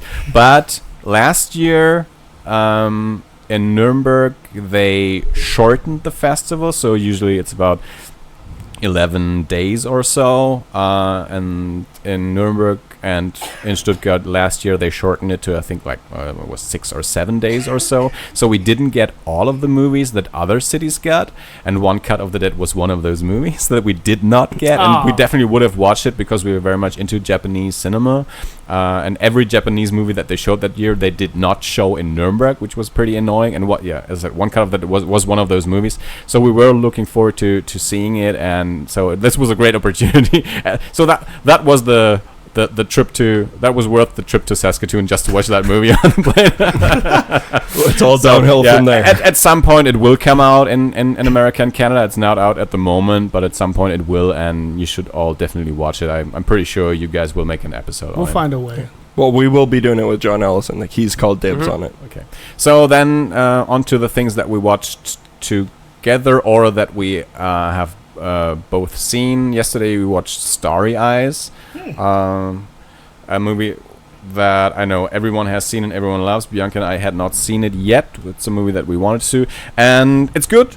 It's not quite my thing, but it's a good movie. I wasn't that into I think it was like the cinematography didn't really grab me that much. It very much feels like the indie movie that it is. And then the ideas and images just weren't of that kind that really had me excited about the movie. Good movie, but as I said, just not quite my cup of tea. Yeah. Then we watched most of Demon Wind together. So Mitch, what can you tell us about Demon Wind? All right, so let's talk about Demon Wind. So Demon Wind is a movie that I won at the Saskatoon Fantastic Film Festival. And it is a Vinegar Syndrome release. So if you know what that means that it's most likely trash. Came out in 1990, and I'm going to read the synopsis here because this person will be able to synopsize it better than I ever could. With the need to investigate the mysterious death of his grandparents, Corey and his friends assemble back to the old farm where it all began 60 years earlier. So this is a straight up, no holds barred rip off of The Evil Dead, and it's a trash film. It's trash, but in a very fun way. Yeah, yesterday I said it's terrible in a fun way. The actors are abominable. The characters are nothing. It's starring giant tiger brand of Emilio Estevez, and I'm pretty sure he's wearing a lot of makeup, and I'm pretty sure it's to cover up herpes on his lip. Because I had to point that out to Andi and Courtney. I'd be like, "Do you guys see this?" Because it's kind of very well concealed. But I saw it. Not well enough, apparently. No, but there's a magician boyfriend who does karate, and he does karate moves on a beer can, and Andi came up with the best title ever for it. So they all show up for whatever reason in the middle of nowhere, and then it's got the song. Two more guys show up in a convertible. One is driving the car, the other is just standing in the car, and they have is it the Ride of the Valkyries in English? Yeah. From Wagner, Richard Wagner, and he's doing magic tricks, and then he starts kicking beer cans off. So yeah, I called him Kung Fu Copperfield, and he has a tux on when he arrives, so he looks his head doesn't really look like a magician. He looks weird, but he shows up in this magician outfit and doing weird tricks for no reason at all. It's hilarious 90s editing too, though. You just watch him do like roundhouse kicks, and the camera is just following this beer can that's popping up in the air. This is the most boozy movie I've seen in a while. But why they mix magic and martial arts, we have no idea. It's just like he's a magician, but he also kicks butt. And the other guy who drives him, he's the guy in the trench coat with a pump action shotgun. He looks like Mario Lopez mixed with Steve Buscemi. Oh no! I think he has some Jeremy Renner in his face also. Yeah. So is he Jack but ugly? No, he's just dumb. Oh, okay. He just looks dumb. Yeah, the characters. we have. That's what we got out of that. Throw them together. They're dumb. No, well, think about AC Slater mixed with Steve Buscemi. Yeah. Dumb? No, dumb is all we got out of it. It's his lips, like his little smile. Oh, because I was literally thinking like Mario Lopez's body with like Steve Buscemi's face. No, he's got the dimples, Albert but then his Einstein, Stephen Hawking, dumb. We have 20 minutes left of the movie because I got too tired yesterday because of traveling and everything. So we stopped the movie about 20-25 minutes before the finale, which is probably great. Because it's awesome though. The weird thing is they kill people and then they just bring in more people. Yeah. So they kill the first couple and then another couple shows up, which they were probably late to the wherever they had that appointment there. Busy crumping. It's so nonsensical, but like it's one of those movies that it's a fun. You should not watch movie. it alone. Yeah, watch it with friends and with alcohol. Like to give an example, one of the other characters looks like what Macaulay Culkin would have looked like if he grew up not on drugs and after being molested. So dumb. Yes. But they're all bad actors. Oh, they're horrible. So it's awesome. Every time someone dies, they all have to act sad or upset, and they're so bad at it, and it's over in 30 seconds. That's the best part about the movie is that the Macaulay Culkin character, his girlfriend gets turned into a doll, and says something, the doll explodes, and then the doll explodes, and then it cuts to his face, and he just goes, "Ooh," he has a sad face, and then the movie carries on. No one acknowledges his death. It's just, I'm gonna lend it to you, Boozy, after we finish watching, because it's a lot of fun. I think if you're gonna go for a Vinegar Syndrome release, I would recommend this one because it has a great cover. First of all, do not buy it unless if you're well aware of what Vinegar Syndrome does. But if you want a bonkers fun movie to watch with friends, this is one that like I remember David Hopkins. I actually think I turned him off from showing Maximum Overdrive, but I think I shouldn't have done that because Maximum Overdrive would be fun with a group. Mm-hmm. But like this is that type of movie, but it's worse than Maximum Overdrive. I mean, Maximum Overdrive at least has good actors. Yeah, but they're put in impossible situations to try and be good actors. But they're still better than the ones in Demon Wing. For sure, but this is like the type of fun shit to watch with a group. Like a Troll 2 type thing? It's way better than Troll 2. But like, really? It's not as bad as Troll 2, but it's pretty great. And it's an Evil Dead ripoff. Like, it's guy reading from a book. He has a dagger. The dagger is the only thing that can destroy them, the Kandorian dagger. Like, it's just the perfect movie to make fun of. Yeah, for sure. So you want to move on from that? And the last thing on the list is the latest season of Stranger Things. You share your thoughts and I'll share mine. So Stranger Things came out at the point of the recording last Thursday, July 4th.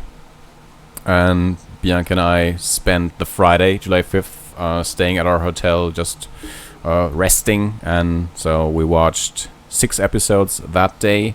And then the next day at our hotel at the Salt Lake City Airport, we watched the last 2 episodes. I loved it. I'm very happy that they were able to do something new and just not retread the first 2 seasons, and they really developed the characters more from the last season. I mean, season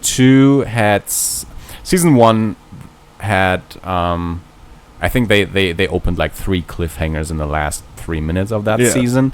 Season 2 had more of a rounded ending, not the huge cliffhangers that they opened up in season 1. So I I very much like the beginning of the new season, how everything feels normal. Everyone's leading a normal life. You see them just going on about their days and their newly formed relationships and everything. They introduce a few new characters, and the mystery is only like sprinkled in sporadically in the first episode. And I really liked that attempt to that season. And then they have a very different structure where they have basically 3 storylines going on they separate the characters, and every group of characters have their own storyline, and then they come together towards the end. It's a bit of an Empire Strikes Back situation. And I love the how they develop the old characters, and I love the addition of the new characters. There's one character that you get to see in the first episode that I immediately fell in love with as a character, which made me pretty sure that character would probably die soon, because with the first season I immediately connected to Benny Hammond, the guy who runs that burger place that Eleven goes to in the first season, and they immediately killed that character.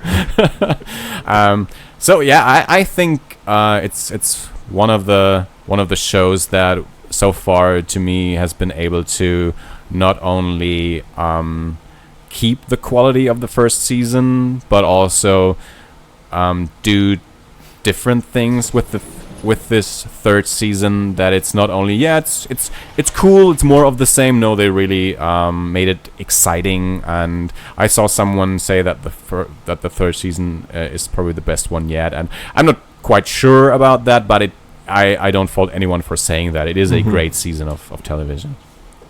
Yeah, that's pretty much where I'm at. It's like you guys all know how big of a Stranger Things fan I am, so this is probably the event of the year for me, aside from Star Wars. Like, Courtney and I love Stranger Things, so we knew we had to binge it before Andi and Bianca got here, because I hadn't known that you guys, I didn't even know if you were watching the show, but it was very important for us to finish it before you got here, because there's no way we'd be able to go a week being like, what's going to happen. So we binged it in the weekend. It's very Red Dawn, The Blob, Invasion of the Body Snatchers, and The Faculty. Like, there's a lot of influence from The Blob specifically. The Terminator. And Terminator and Invasion of the Body Snatchers. But it's one of those things where, like, I was actually having a talk about it today with Darcy, our friend Darcy, and he was saying that he felt that they leaned a little too much into the nostalgia, and I think that that's always been the main complaint about the show. I personally feel like this is the best they've done yet to move away from the nostalgia. They spent more time actually building the characters, and I think if anyone's gonna, like, and this is not an attack on Darcy at all. I love Darcy. We love talking about movies with each other, but I'm talking about in general. There's a lot of people who think that the show is just like a nostalgia fest and it's cashing in off of that, and I think those people couldn't be more wrong. Maybe it starts off that way a little bit because it's trying to get people in, like in the first season, they're trying to get people back into that time and feeling the way that kids felt in those days, the Amblin-esque era. But this one, I feel like you look at a character like Steve. Anyone who's seen any episode of Stranger Things knows Steve starts off a douchebag. He's supposed to be your stereotypical jock. He's got the funky hair. He's dating the girl, and it's just like he's the leather jacket, like the greaser. And you're just like, God, just please kill this guy. He transforms into one of the most likable characters on television. And like you cheer for him at every moment, and he's so lovable. And I think that that's amazing that the show has done that. And then, like you said, they introduce another character who I want to point out. Her name's Maya Hawke. It's the daughter of I didn't find this out until after I watched the entire season. Daughter of Ethan Hawke. And then Andi told me Uma Thurman is her mom. Yeah. And in real life? Yeah. I didn't know that when we watched the season, and then the morning that we left from Salt Lake to Minneapolis, I saw someone tweet out that because Ethan Hawke had posted something on Instagram about her, and then a few hours later, I also found out that Uma Thurman is her mother. Yeah, because Ethan Hawke and Uma Thurman, I don't know if they were married, but they were together for several years. So they have were 2 touching kids. Pissers and stuff. They have 2 kids, and Maya is her first daughter. And yeah, she's an actress, and I love that character so really much. Good. She's one of the best things about the new season. She's the character that I thought she would probably immediately die, because I just love the character so much. She has one of the best jokes in episode 1. I was laughing so hard. Yeah, I know which one you're talking about. That was pretty. They have a lot of Carpenter cinematography in that season. Whenever it gets suspenseful, it looks like a Carpenter movie, and they have a lot of nods to Halloween again. I saw Ted Geoghegan, the director and producer of horror movies and just all-around horror guy. He tweeted out a few things, and I saw him tweet something like at some point they go to a hospital, and it's the Hawkins Memorial Hospital, and the logo is very close in design to the Haddonfield Memorial Hospital from Halloween and things like that. So I get it with the nostalgia porn. I think it's a valid thing. If you have a problem with it, then that is just not the show for you. To me, and then again, there's the other arguments that say, no one in the 80s had a poster like that because no one watched the thing, and if you had a poster, it would have been folded and stuff like that. I mean, this is a fantasy 80s. This is the 80s. Those are from the movies. This is not the reality of the 80s. This is the movie 80s that they represent in this series. Those people are it is a fantasy world. I love it. I love the style. I love the music, and even if you do not like the style, they managed to tell a compelling stories with great characters and great character development. So I'm way into it. At this point, I am very, very curious how many more seasons they will make, because the last thing I heard was that they would do 4 or 5, that they weren't quite sure yet. And I haven't heard any announcement yet, but I'm very, very curious how many more seasons they will make. Yeah. Yeah, no, I definitely, like, the more, the better for me. But to me, it just feels like I've been waiting for this show to slip up, because I really, really love it. And there has been, out of all 3 seasons, maybe 1 episode that I was kind of lukewarm on, and that's the one that everybody shit on. But even the one that they left out of the recap. Yeah, and to me though, I didn't even hate that episode. I just like. The thing is, for me, the most important part about the show is I love the characters. I love all of the characters. There's no characters that I don't deeply care for in this show. But that's also why you just said they should go. You didn't really say they should go on forever, but you said something like the more the better or so.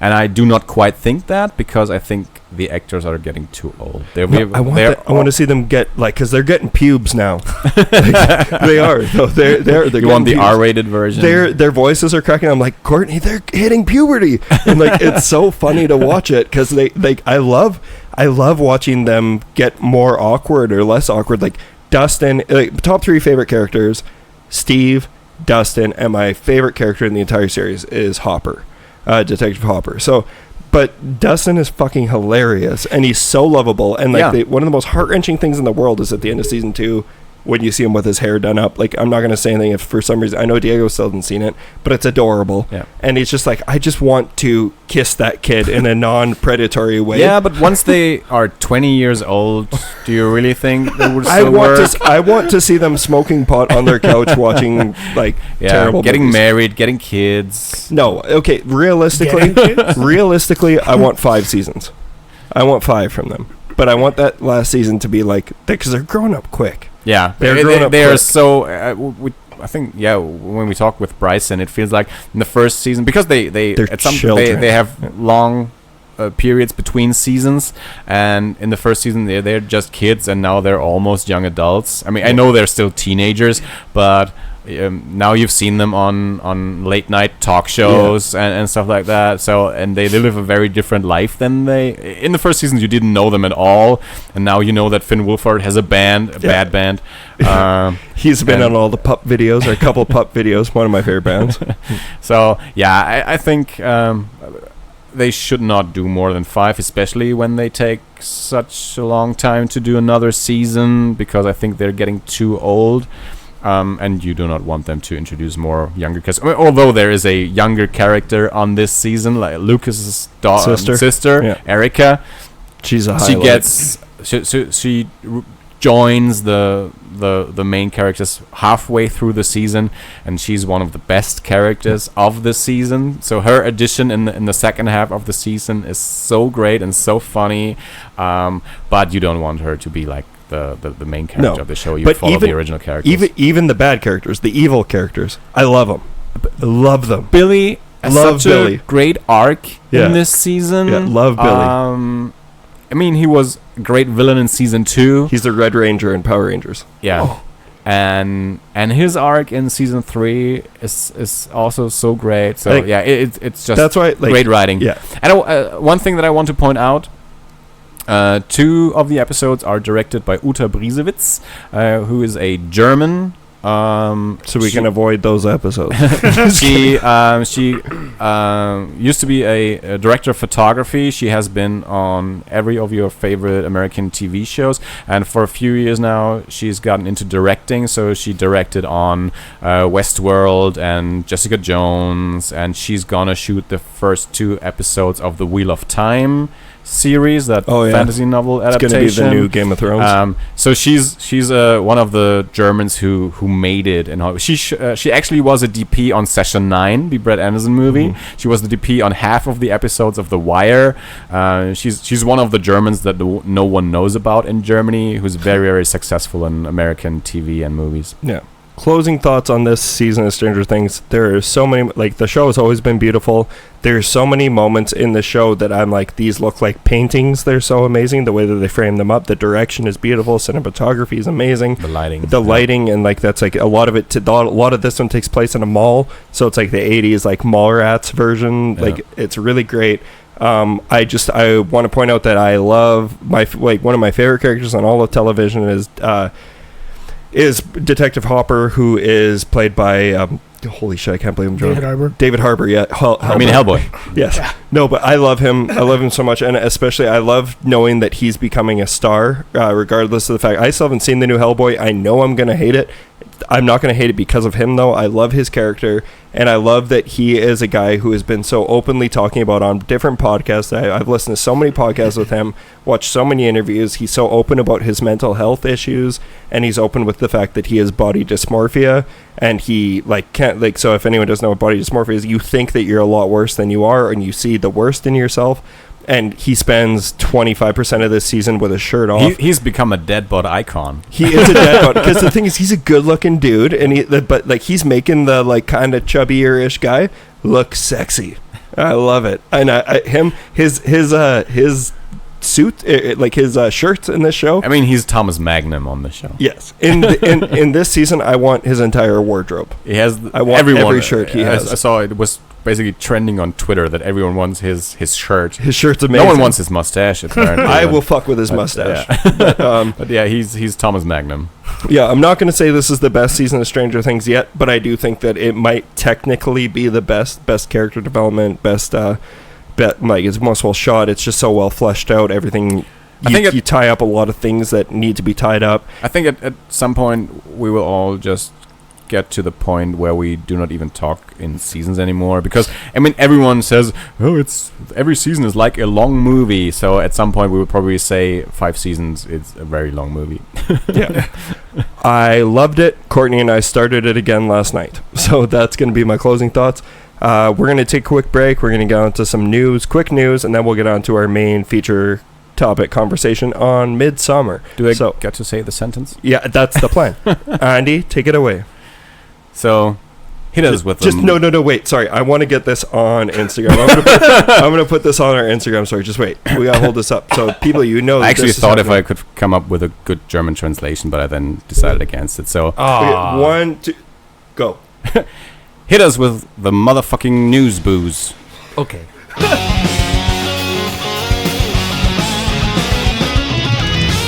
Oh, it's time for news again. Nobody's excited. Samuel Jackson may be co-starring in a new Saw film with Chris Rock. Andy has more to add to that. Yeah, because by now they actually confirmed that. Okay, so, I'm sorry. I'm going to let you take this away, and I'm sorry that I keep doing this to people, but I need to call out David Hopkins because he always redacts me whenever I get something wrong. And on your guys' latest episode, he called Hopper from Stranger Things Hooper.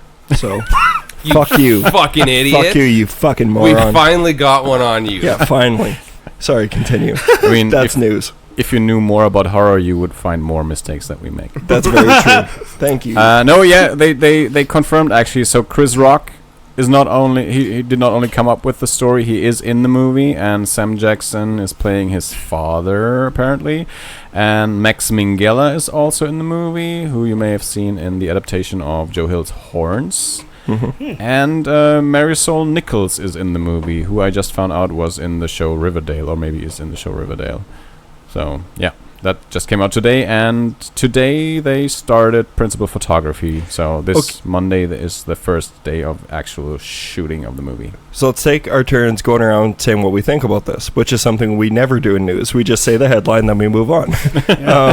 No, that's not true. I think that this is awesome, because this doesn't sound like a Saw movie I've seen before. I like the idea that they're going bold and having Samuel Jackson and Chris Rock. So I'm intrigued. But like I also I didn't hate Jigsaw like the rest of the world did, but it was just another Saw movie. It was just fine. Like it was okay, but they didn't do anything new. This sounds like they're actually going to do something new, because we're going to get Samuel Jackson and Chris Rock. He's playing Chris Rock's father. Aren't they like close to the same age? No. Sam Jackson's, he's at very least 20 years older than him. Black don't crack. Yeah, sure. All right. That's a saying. Is that everyone's thoughts? I haven't even seen all of the Saw movies. I was never interested in them when they came out. I watched the first one on DVD and I liked it, but then I didn't watch the other ones because everyone was talking about them as torture porn, and I was just not interested in that era and the whole torture porn thing. And then only through podcasts I became interested in Darren Lynn Bousman, and that's why I wanted to watch his movies. So he directed 2, 3, and 4, and so I watched 2 and 3 shortly before we left on this trip, and I don't even quite get why people call them torture porn, because I like them more than, for example, Hostel, because you don't really see a person torturing another person. So to me, that's a different thing. So I like those. I like Darren Lynn Bousman. So I'm most excited because Darren Lynn Bousman is directing the new movie. So they got him back for the new one. And the cast, whatever. I don't really care about that much if they cast Sam Jackson and Chris Rock or not. I think it was a pretty big surprise when we all learned that Chris Rock came up with the idea for a new Saw movie, and they're actually making it. I think that was a complete surprise. And then when they announced that Darren Lynn Bousman is directing, that's when I said, okay, I'm interested. I want to see this movie. So. Yeah. Well, it's kind of like what they used to say in the 90s and early 2000s. Whenever they run out of ideas, they just send the characters to space. So the new version of that is, let's just let Chris Rock write it. it's like just as outlandish. Let's send Chris Rock to space to write it. In a Saw experience like Event Horizon. Yeah. Yes. But also, that's fine and well, and I'm sure it'll make a lot of money because of who's in it. But I'm fairly indifferent to it because I never was that big of a Saw fan to begin with. But you're the biggest Chris Rock fan, I know. Yeah. Oh, 100%. I have to do this just for David Hopkins. They will call it Event Horizon. Oh. Event Horizon? Oh, yeah, okay, good. I'll accept that. I have 2 more things before we talk about the next piece of news. First off, we weren't planning on doing news, so this seems very off the cuff. Second off, we did not mention one time the fact that we started this episode with the German national anthem with no words. Yeah. I mean, we just rolled with it. I just assumed that everyone noticed that what it is, and everyone knows the German anthem. Everyone who listens to this podcast will just sing the German anthem wherever they are, listening on their commute or on the subway. They'll stand up and put their hands to their hearts. But that's how I imagine it. And Bianca made sure that I got the right version. But what she didn't know is that, yes, the lyrics were right on screen, but we were actually listening to like a MIDI version of it, so it doesn't even sound right. So that's 2 things right there. Yes. Apparently, David Gordon Green is going to release not 1 but 2 Halloween films next year in the same month, back to back. What? Yeah, as sequels, Halloween 2 and 3 to his current So that's super interesting. Correct? Like the same year, same month? Yeah. Like within days, weeks of each other. Okay. So I can't say if that's been done before. If something like that's been done before, I can't think of anything. But that's new and innovative. But I've always said I wanted that for certain movies. Yeah, but I'm wondering what could they have to say that we can't wait another year or two for in the Halloween franchise? Yeah, I mean, they will probably have a huge cliffhanger with the second movie. Unless it turns into like part 1 and part 2, and it's just one big amalgamation that's going to end the series. It basically will be no matter what. Yeah, like, no matter how you look at it. I guess it doesn't matter since we know, now that we know they're going to do more, it doesn't matter if Michael is literally in a ball of flames, he will come back. Yeah. So if I remember correctly, and if I look it up correctly, they released both the Matrix sequels pretty close to each other, maybe like close. Half a year or so, because like they both came out in 2003. Yeah, so not within the same month, but pretty close to each other. They did that sort of with Endgame and a year. Infinity War, yeah, but they're pretty close too. Like, yeah, but to actually see something the same month you saw the first of it, like that's pretty exciting. That's exciting either way. Yeah, I don't know. I liked Halloween, so I'll watch it. Like, I love Michael Myers. It doesn't matter if it was if Rob Zombie did this, I'd watch it. That's just how it works for me. I'm just hoping if that's it, that they're just gonna do a trilogy of 3 and be done with it. Because at this point, not that I don't love every single Halloween for the most part that comes out. You love Resurrection, except for Resurrection. That one was really bad. But we talked about that in a whole episode. But if they're not going to wrap it up, I don't know how much longer you can keep dragging Laurie into stuff. I think you can continue to do things with Michael because it's more of an entity than a character. But to have Laurie consistently dragged through this series again and again, it does lose a little bit of luster. So if they do this as a trilogy, in the end, she's gonna die in the second one. She's got to die at some point in this. That's the only logical and conclusion. not of old age. Yeah. Yes. Yeah, I don't know. I wanted to see Laurie run an absolute train on Michael. That's what I wanted from this new Halloween. So hopefully I know that it took her 20 years to shoot a gun and not be able to shoot him. And she did all this training and she had all these shooting targets, but for some reason when Michael comes in, she can't point. Her hands were sweaty. Yeah. Her knees weak and her arms were heavy. Yeah. She was covered in mom's spaghetti. But actually, I mean, I heard your episode on it and I have to I'm pretty much of the same opinion because it is at this point she should be Sarah Connor in T2. Yes, yeah. That's what I thought. Everyone was expecting it too, for her to be Sarah. It's why else bring her back? Yeah, and I said it on Eerie International even before the new Halloween came out. I'm more excited for Linda Hamilton being back in the Terminator franchise than for Jamie Lee Curtis being back in the Halloween franchise. Well, I think that the Terminator franchise needed it more. Yeah, I haven't even seen the last 2 or so. So you missed out on a lot of bad lineage. I mean, I'm the one who likes the McG movie. I like that one too. Salvation. Salvation's good.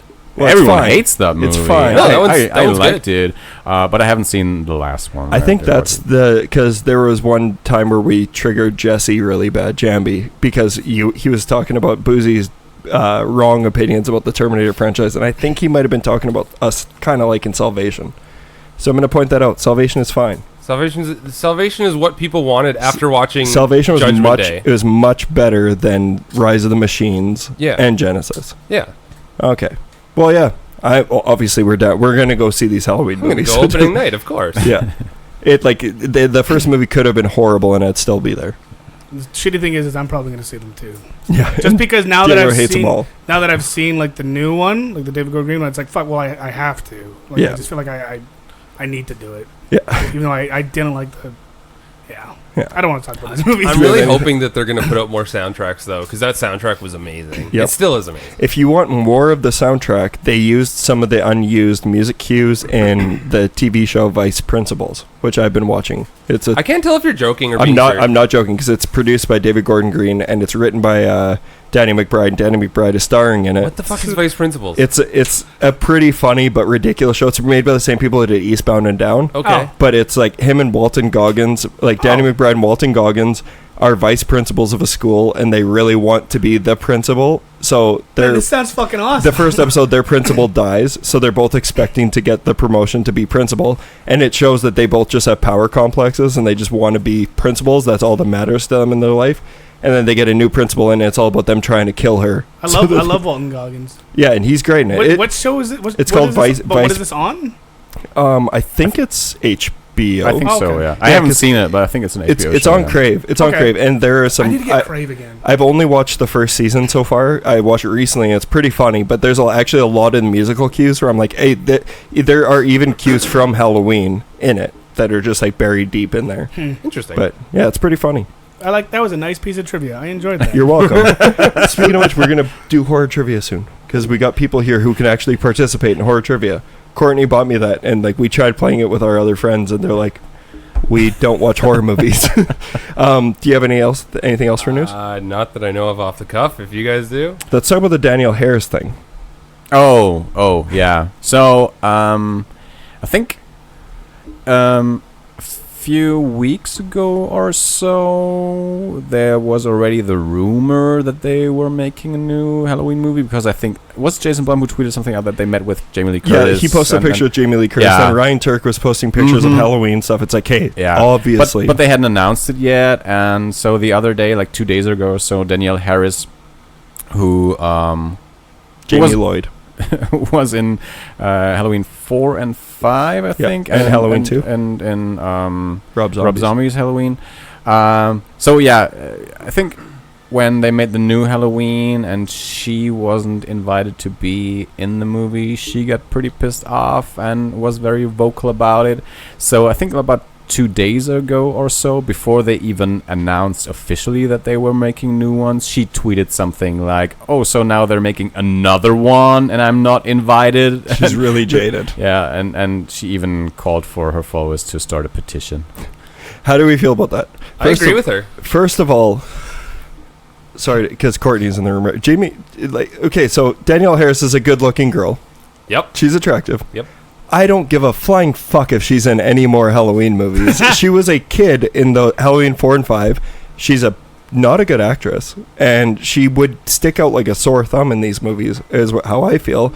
And I don't like they're not inviting everyone from the originals back. Jamie Lee Curtis is back, yeah, but she's playing Laurie Strode. Are they going to bring her back as Jamie Lloyd, who's now been a character who's been unwritten? No, just let her be. I think they should. She could be a gas station attendant. Yeah, they should give her something. I feel like, because she did pick up for Halloween for a while, because they did pass the torch, and I know a lot of people don't like the fact that happened, but it did happen. Bring Josh Hartnett back. Yeah, I agree. I love Josh Hartnett. Yeah, I'll agree on that.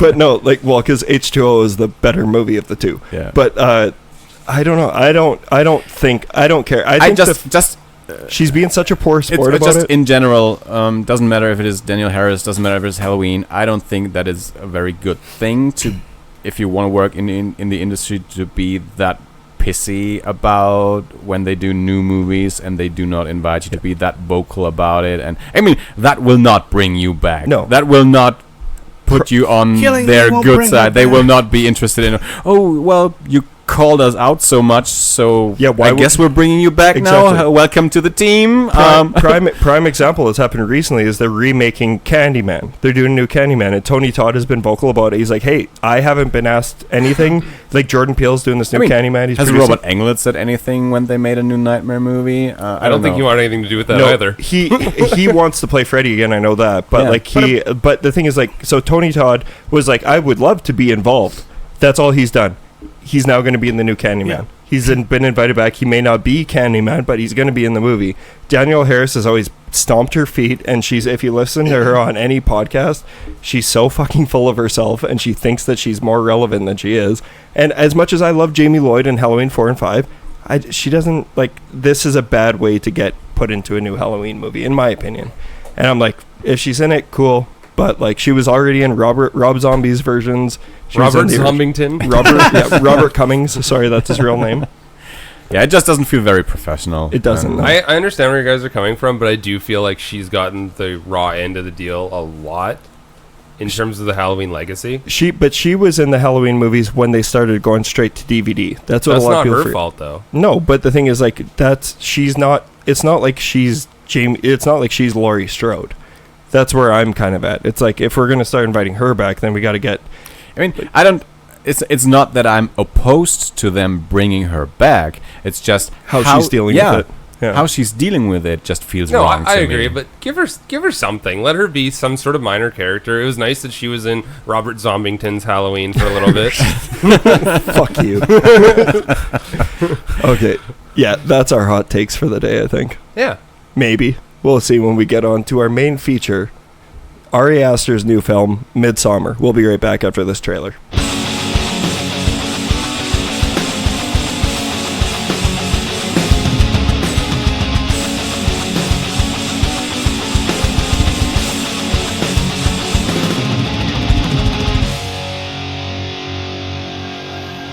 Christian says that you've got some special thing planned.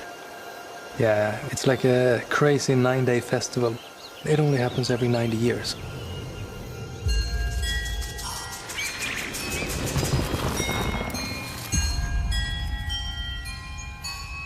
Hi.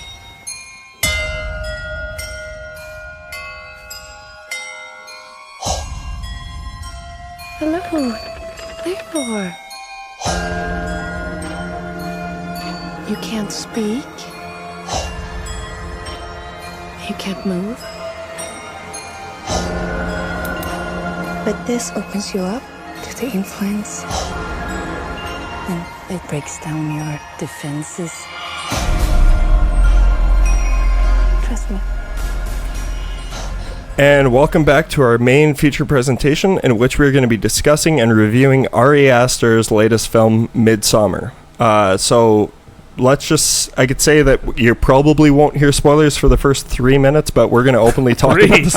Well, like, that's the thing, is like, bold. I used to always like saying, like, we'll give you a spoiler warning, but like, Eerie, I actually kind of agree. You guys never do spoiler warnings. You're just like, let's just talk about it, and that's probably the way to go. So, well, especially because I think most people who are going to be listening to a movie or a podcast about a specific movie, if they're interested in it enough to hear somebody discuss it, they're probably going to go see it first. Yeah. I mean, unless you're, who the fuck did that? Dwight did that. Dwight listens to full spoilers before he buys a ticket. Yeah. But he saw MIDSOMMAR before our conversation. So I know he's listening to Darcy and Jen's podcast, 3,000 Movies to Die Before You Watch. And they talked to 3,000 Movies to Die Before You Watch?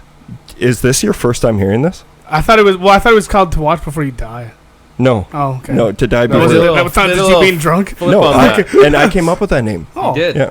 But either way, we're going to talk about MIDSOMMAR, full spoilers.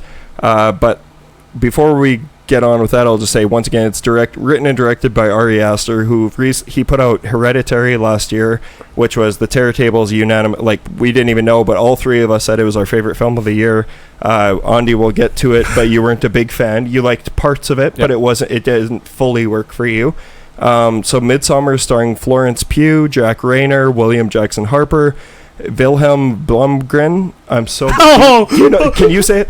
Let me see that. Oh. I mean, it's probably a Swedish name. Yeah, it is. Because the movie. I'll pull it up on IMDb. I wrote that down. Place in Sweden. I haven't looked up the name. So this is a thing that happens frequently on the Terror Table, and I'm sure you've heard it before. You go, "Wow, they butchered that name hard." I mean, I would butcher any name for any other. I'd say Wilhelm Blomgren. Perfect. That's perfect. Blomgren? Yeah. What he said. Blomgren? Blomgren. Yeah. You haven't mentioned Will Poulter yet. Yeah. That was next until you guys interrupted me. And Will Poulter. And the reason I'll get to why I'm mentioning this. We should be doing this every single episode, at least for the ones that really matter. But the cinematography was done by Paweł Pogorzelski. I could also pass it off to Andi to interpret it, but I'll go with that. Paweł Pogorzelski, and the editor is Lucian Johnston. So this is, like I said, the latest film from Ari Aster. Everyone's been waiting for it ever since Hereditary, at least the ones who enjoyed it. And even if you didn't enjoy Hereditary, you probably were in the camp where you'd say that you're interested to see what he would do next, because he's proven to have, well, it's his first movie, so it's hard to say if he has a style or not, because he's only done one, so you don't know what his style would be. but he's definitely one that caused a big stir in the horror community, and people seem to either really connect or not connect with Hereditary. I already have a question, because you mentioned specifically the cinematographer and the editor. Yes. So now my question is, did they work on Hereditary as well, or did he get new people for MIDSOMMAR? I didn't check that out, but I'm going to check right now. So cinematographer, it seemed similar. He worked on Hereditary as well. Yeah. Okay. That's the other thing we're going to get to, is that this is, both of those people have worked on Hereditary. Makes sense. Team. Makes sense. So this is a movie that some people are saying they shouldn't be compared because they're so different. And then there's people like me who think that, yes, they are different, but in essence, they are very similar. I think that if you're a fan of Hereditary, there's a good chance MIDSOMMAR is going to work for you. And if you really didn't like what Hereditary was doing, I have a tough time. Like, it's very visually similar, but in a completely different environment. But I know you probably all know I'm going to read the IMDb synopsis anyways, because I suck. A couple travels to Sweden to visit a rural hometown's fabled midsummer festival. What begins as an idyllic retreat quickly devolves into increasingly violent and bizarre competition at the hands of a pagan cult. So now we can all talk about this. We know, I know sort of how Andi felt about it, because I listened to every Eerie International, because I love these guys, and I know Andi doesn't keep up with our podcast because we suck. Which is not true. Yeah. Usually I listen to every episode the week it comes out, but just now that we're traveling, I do not quite have the time to keep up with it. But I listened to the latest episode, and then I think the 6 or 7 before that I haven't listened to yet. Okay, I'm not on those ones. A complete joke. I was 100% joking, and I know that that's one of my favorite things, that Andi actually does listen to every single episode, and I listen to every episode of Eerie, and we keep in contact frequently because of that. Andi, I'm going to let you lead this off. Your thoughts on MIDSOMMAR. You already touched on Eerie, but do it again for the tea bags. Yeah, we didn't do like a proper episode on MIDSOMMAR. I just shared a few of my thoughts on this last episode, the 200th. So yeah, to take it one step back, Mitch already hinted at it, that I was not a huge fan of Hereditary. I had some problems with the movie, and that is something that I mentioned on this episode before. That was one of the movies that everyone was already in love with, and I know that people think of me as the guy that, as soon as everyone loves like these artsy horror movies, I am probably the guy who does not love that movie. So I was pretty anxious when we went into the movie. That's a lot of pressure. Yeah, I know it's dumb. I know it's dumb, but it is actually, I do feel a pressure, especially with Hereditary. Going into it, I thought, okay, if this is again another case of a movie that everyone loves and I do not like, everyone will just have the same image of me again. Yeah, sure, he's the contrarian. He doesn't like the artsy horror movies. I didn't feel like you didn't like Hereditary, though. And yeah, then that was a really good Mitch impression, by the way. Fuck you guys. It wasn't intended. And then when the movie started, I was really into it, and I thought, okay, for once, I can join in with the choir and say, yes, this is a great movie. And then, spoilers, so if you have not seen Hereditary, I don't care. When the girl gets killed, like her head off? The accident. For whatever reason, that took me out of the movie. I cannot explain why. I have no idea. But from that point on, I was out of the movie. Up until the weird ending of the movie. So last 20 minutes. So I liked the beginning of the movie, and I was really into the ending of the movie. And that middle part, at that point when I was out of the movie, it felt like 4 hours to me. I could not connect really with the characters in their grieving. I know everyone was in love with Toni Collette's performance in that movie, and to me she was just acting hysterical all the time. I didn't get the connection. But afterwards I said, I know that's my problem, that's not the movie's problem. The movie is very well made. I loved parts of it. But it's just not a movie that I intend to watch anytime soon. That's weird, because like that kid getting its head knocked off, that seemed like it would, its head knocked off? Well, her head was knocked off, but that seemed like something that you would be right up your alley, because you told me today that you hate kids and you wished all of them had their heads lobbed off. I'm sorry. Welcome to the Terror Table. That's a joke. I know your podcast.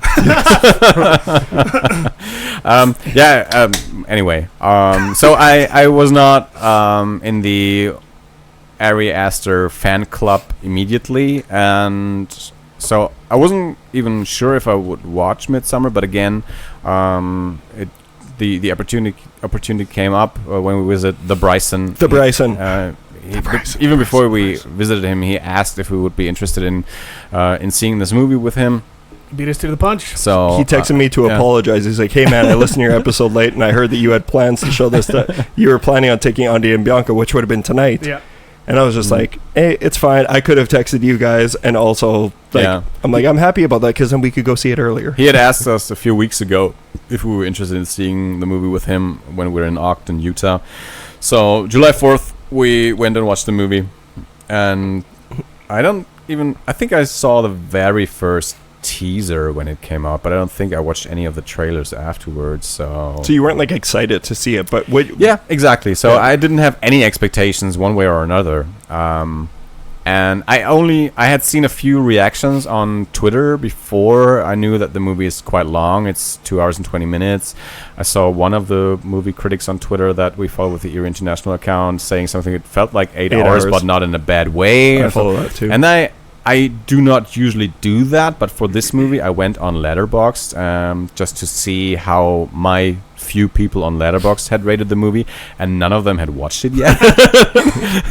So I didn't have any reactions of people that I actually know. So I went into the movie pretty blindly, and I enjoyed the hell out of the movie. Ooh. I really liked it. I was into the movie for the whole 2 hours and 20 minutes that it was. I especially liked the style, the cinematography, the design. The music was great. I also liked all the actors. I have to give a special shout out to Will Poulter. I like that you mentioned that because everyone's been talking about Florence Pugh, who's great.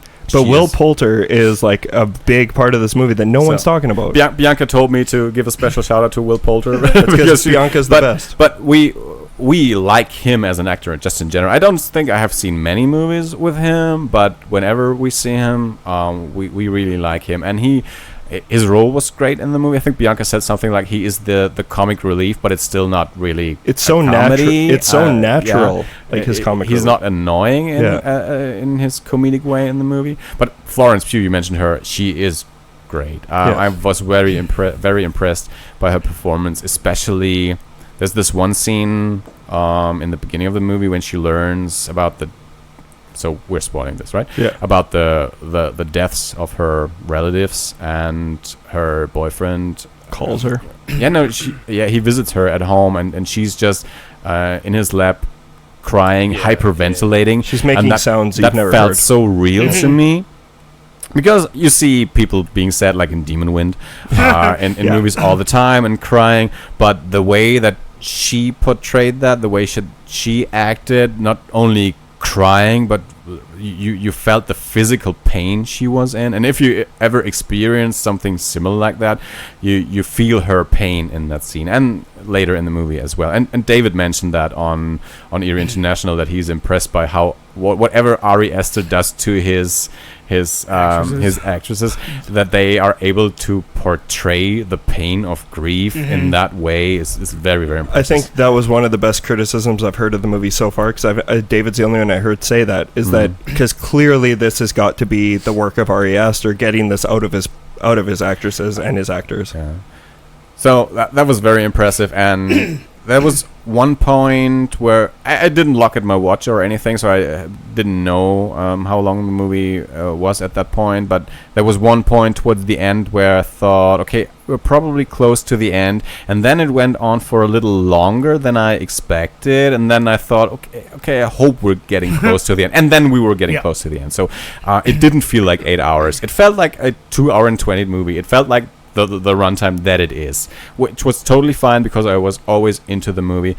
Story-wise, it didn't do anything unexpected or surprising. Pretty much from the beginning, you could kind of assume where the story would go, where the characters would end up. But it portrays that story with so much style and like an art of filmmaking that I was absolutely into it. And so, yeah, I have to say I was very impressed with the movie. To me, so I'm more of a fan of Midsommar than I am of Hereditary. And what Mitch said about comparing these two movies, I think that is a thing that we could discuss in general. How much do you compare movies by certain directors with each other? Because if you hadn't seen Hereditary, if you just watched Midsommar on its own, if you didn't even maybe know that it's the same, and I'm sure there's people out there who have seen both movies without knowing that it's by the same director, and they do not compare it in these movies in the same way. I think you may rate Midsommar differently if you do not compare to Hereditary, because I know everyone was such a huge fan of Hereditary, and now they maybe think, yeah, well, Hereditary was a masterpiece, Midsommar is good, but it's not as good as Hereditary, and I think that's unfair to the movie. And to me, Midsommar worked better than Hereditary. To other people, not the same way. It's going to affect everyone differently. I mean, I think the obvious thing that a lot of people have come up with at this point is Van Gogh painted sunflowers a lot. Do you compare every of his paintings of sunflowers? And there's directors... That's potentially the most highbrow thing that has ever been said on the territory. There's directors who they like a certain theme or topic, and they do variations of that thing. And sometimes... Some movies connect more with you than others. I also like it to compare it to bands. At this point, I'm not really a fan of a band anymore. I'm a fan of albums. There's bands that basically make the same album over and over again. I mean, how many albums has Bruce Springsteen recorded at this point? And Bruce Springsteen, he never made any huge changes in his musical style. And sometimes one of his records probably connects more to you, and then the next three, they don't sound that different, but you just don't really connect with them, and then maybe the fourth one after that you have another connection. It's always a case of where are you in your life. It's so true. At that point. And I think with his movies, I mean, he's only done 2 so far, but yeah, as I said, I am at that point where Midsommar really connected with me. Hereditary last year didn't quite connect with me as much, and yeah, I'm babbling on, so off to the next one. Say that actually happened. Like, I love that comparison that I actually haven't thought of before, like about the bands and the albums and everything. But there was a band that Boozy and I both listened to, Counterparts. They're a band who has put out the same album 6 times. And there was an album that you were like, hey, this is the best album of the year. But I was like, no, that album put me to sleep. 2 months later, I listened to it again, and it's honestly in my top 5 favorite albums of all time, because of the time in my life where I heard it and like the way it connected with me. So the same thing's going to happen with movies. So the best that we can do right now is talk about how they affected us at this current point in our life, and if it did or not. And so you raised some very good points. Thank you for sharing your thoughts, Andy, and we'll see you next week. Diego, would you like to go next? Yeah, sure. So you saw this today? Yeah, so I saw this a couple hours ago, and I came straight here. I was gonna do my joke where I'm like, yeah, it kind of sucked. But then, no, so this movie, I really liked it, but it was definitely a lot more over my head than Hereditary was. Like Hereditary, I feel like I understood a lot more. This one, I feel like I had still like so many questions. Like there were parts of the movie where I went with my friend and I looked at her. I was like, what the fuck is going on? In a good way. That's interesting. Yeah, because I like how the movie was. And the thing is, like, I should go back to talking about my experience with Hereditary first. I put off watching Hereditary for so long because I heard people compare it to The Witch. And as soon as that happened, I'm like, I'm not watching that, like, ever. And, like, I'm usually the guy who I usually hate art house movies. But then finally I was like, fuck it, I'm going to give Hereditary a chance. And that movie got under my skin more than any horror movie has in the last 10 years, and it still sticks with me. And this movie got under my skin a lot too, but in a different way.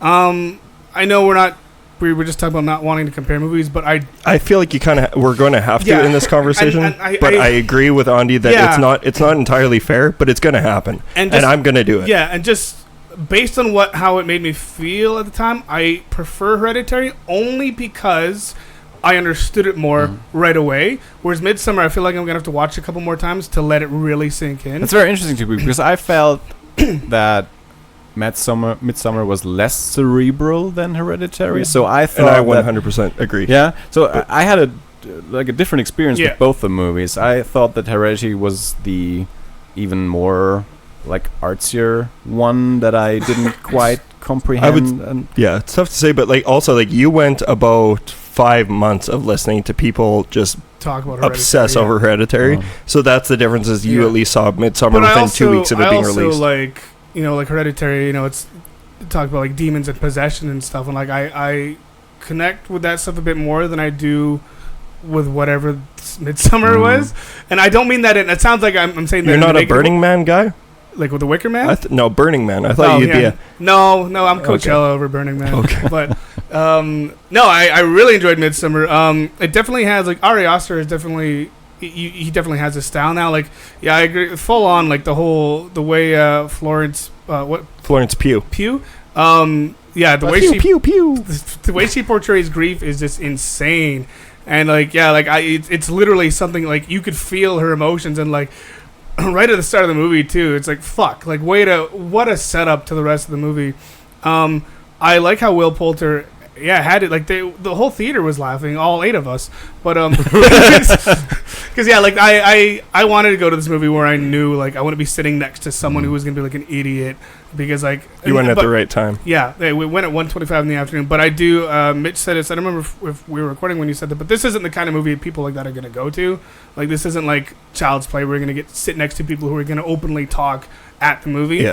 It's A24 seems to like have that pull where it's almost like a great marketing ploy, because even like all the A24 trailers don't look like super in your face stuff, so it's not going to drag the people who, and I'm by no means shitty on this because I love all of the Insidious movies, but the trailer for Hereditary did not look like Insidious.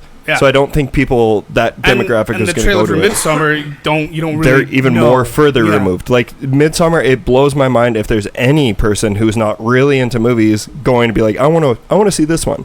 It just seems like it's such a niche movie that it's kind of mind blowing that it got a wider release. And to be honest, if I hadn't seen and loved Hereditary, I probably wouldn't have cared about Midsommar. Like, but as soon as I saw Midsommar, like the trailer and who it was by, I was like, okay, I got to give this a chance. I think Ari Aster has like, he's got his. Is this only his second movie? Because I feel like he's already got his pacing down. He's done shorts a bunch and like half-hour shorts. So Bloody Disgusting recently put up an article where they put, I think, like 5 or 6 of his shorts on there. I haven't watched them yet, but they made them seem like he already was like trying out all these this is his thing. Topics. These topics are his thing. Because you could definitely like he has his moments where like the violence, for example, it's short but it's short and sweet. It's pretty in your face. Yeah, though. It's like it happens in an instant, but you remember it forever. He wants to scar you. Like as he should, and because they're traumatizing situations. Like since we've already spoiled some stuff. The cliff scene. Like when the first woman falls, that was bad. But then when she bounces and you see someone, I was like, holy shit! His movies feel more like dramas, but then they have the visceral violence that the camera does not go. Well, that's because it's elevated horror. True. Yeah, elevated. exactly. It's far above all of the other plebes. But no, like shit like that is I feel it's more effective rather than having something like bam, bam, bam in your face all the time. Not that there's anything wrong with that, but like it sticks with you more because it like you feel it. It's just, I don't know. On the other hand, what sticks with you more after the movie is, I think, the personal grief than the violence. The violence is visceral when you experience it, but what you take away after 2.5 movies when you leave the theater is the emotions. It's the emotion, the grief, and the tone. The overall tone is what I took away mostly too, especially because in this movie, like the tone's all over the place and I think that's done on purpose. Like it like with Will Poulter's comedic timing and everything. I thought the cinematography and the locations were gorgeous. Like, where was this movie shot? Sweden. Probably. I didn't even look it up, but I'll look it up. Yeah, it looked like Saskatchewan for a lot of it. Like there's some beautiful parts of Saskatchewan, but this is a little bit like this is like Saskatchewan, peak Saskatchewan. That is also something that makes this movie different from a lot of the other horror movies that we watch. It is so bright. Everything is happening in sunlight. All daytime. Yeah. And wonderful colors. There's the green of the fields and the dancing and the music. Yeah, and the flowers, especially her flower Russia, dress towards Poland. the end is amazing. Yep. Italy, India, Hungary. What the fuck? There's all so over many Europe. theming filming locations. Everywhere. In Canada. Oh. Croatia. Maybe it was in Saskatchewan. No. But no, yeah, like, and it's same thing you said, like, when you feel that part of the movie where, like, oh, it's starting to wrap up, but then it doesn't. Yeah, that kind of threw me off a little bit because I almost felt like a Hereditary type scenario was coming on. We're also in the last 20 minutes we're going to get insane, and they did. Yeah, it felt very close to the ending of Hereditary. But then, but I thought that was going to happen about 20 minutes sooner, and then it kind of didn't. But then when it did happen, it was just like, yeah, I don't know. Yeah, me and my friend, like we left the theater feeling like we were like, holy shit, like in a good way. But but I just have so many questions that I need to see this movie again. But overall, no, I love this movie. It's 5 years ago, this would not be the kind of movie I thought I would enjoy. But I've kind of started digging more cerebral. I'm going to be completely honest. I thought about calling this episode off and texting you, be like, Diego, don't go, because I thought that you would fucking hate this. Really? I thought you would hate it. No, I loved it. And that's what, like, I was worried about that, and I was like, I know, because like we got Crawl coming up, and like you're going to the movies a lot, and I know that you don't like love going to every single thing, and I was going to be like, Diego's going to fucking hate this. No, I loved it. That's great. I'm happy to hear that. Yeah. It's shitty. Can we let Boozy go? And then I'll get my point out, and I'll take 20 minutes like you fuckers do. I'm just kidding. No, but then we'll all talk about it, and then we'll close it up. I loved it. Okay, Diego loved it. Boozy? Oh, no. Oh, no. Go hard. You didn't like it. No, it's not that I didn't like it, but okay, let's talk about... because I know we said we're not supposed to compare them, but we have to. Hereditary is dark and brooding. MIDSOMMAR is bright and colorful, but there is tons of attempts to make it a darker film, and that's some of the parts that I didn't like. Honestly, I thought this was an awesome movie. I had such a fun time going through the whole thing. It sounded like you hated it, and then you're like, it's awesome. I think it's that tier of movie where I can say that it's awesome, but I also have a lot of complaints about it. That's not saying that I didn't like it. Just watching it right from the start, once you finish watching it, you start to figure out things that Ari Aster likes. Ari Aster likes disfigurement, grief. Ari Aster likes spirits of some kind or contacting spirits of some kind. He's really into cult stuff, and he's really into long tracking shots. Mm-hmm. So you're watching these films, you're going to get a buttload of all of these things, and sometimes you feel like maybe they're not necessary, but that's okay. You can keep going with it. Also symmetry. Symmetry, yes, he loves everything being that is a Peter Greenaway thing. I heard, I think it was on the Mick Garris podcast probably when he said that he was very much into Peter Greenaway, and I actually at university. That's who you brought up today. You're like, I like Peter Greenaway. Actually, I wrote a thesis on Peter Greenaway at the university. I did a presentation on him. So symmetry is a that's a. I mean, I could also bring up Kubrick for symmetry. Very much. But yeah. Yeah. So, you know I'm joking when I do that impression. You did an impression of me, I had to hit you. Sorry, Wizzy, continue. But when everyone went and watched Hereditary, you didn't know what you were expecting the whole time. And if you go back and rewatch Hereditary, it drops all these things for you to find later, especially on repeat viewings. Where going in to watch this movie, you know right away to look for those things, and they popped up everywhere right from the start. You're talking about like the artwork that's in the rooms and everything. Yeah, the rooms, all the artwork, all the small pieces. It was really interesting that it opened up with kind of like a fable entrance, and then went from there. I did like the setup. I'm gonna say that I understand why they had the whole suicide oxygen thing, but at the same time, it never got called back enough, other than the one time with the rock scene where you see her against the rock as well, like the sister. That felt like it was supposed to be bigger, and I understand that it's a tool to get people where they needed to go, but just the scope of it and how much they went into it and how much they showed, it felt like there would have been more connection. Like the whole time, I felt like there was supposed to be a connection where the sister had something to do with MIDSOMMAR the whole time. That felt like, you know, like she was going to. I can't. How many movies have done that where it's like, oh, so and so was in a cult, and I have to go see why. Yeah, that's the where sacrament. That's the sacrament. Yeah, that's where it felt like it was going, but it never went there enough. Sorry to interrupt, but that's actually something that I like about his filmmaking. That is just the backdrop, and I like movies that don't give you explanation for everything, and that is probably something that the character of Danny is the name, right? Florence Pugh.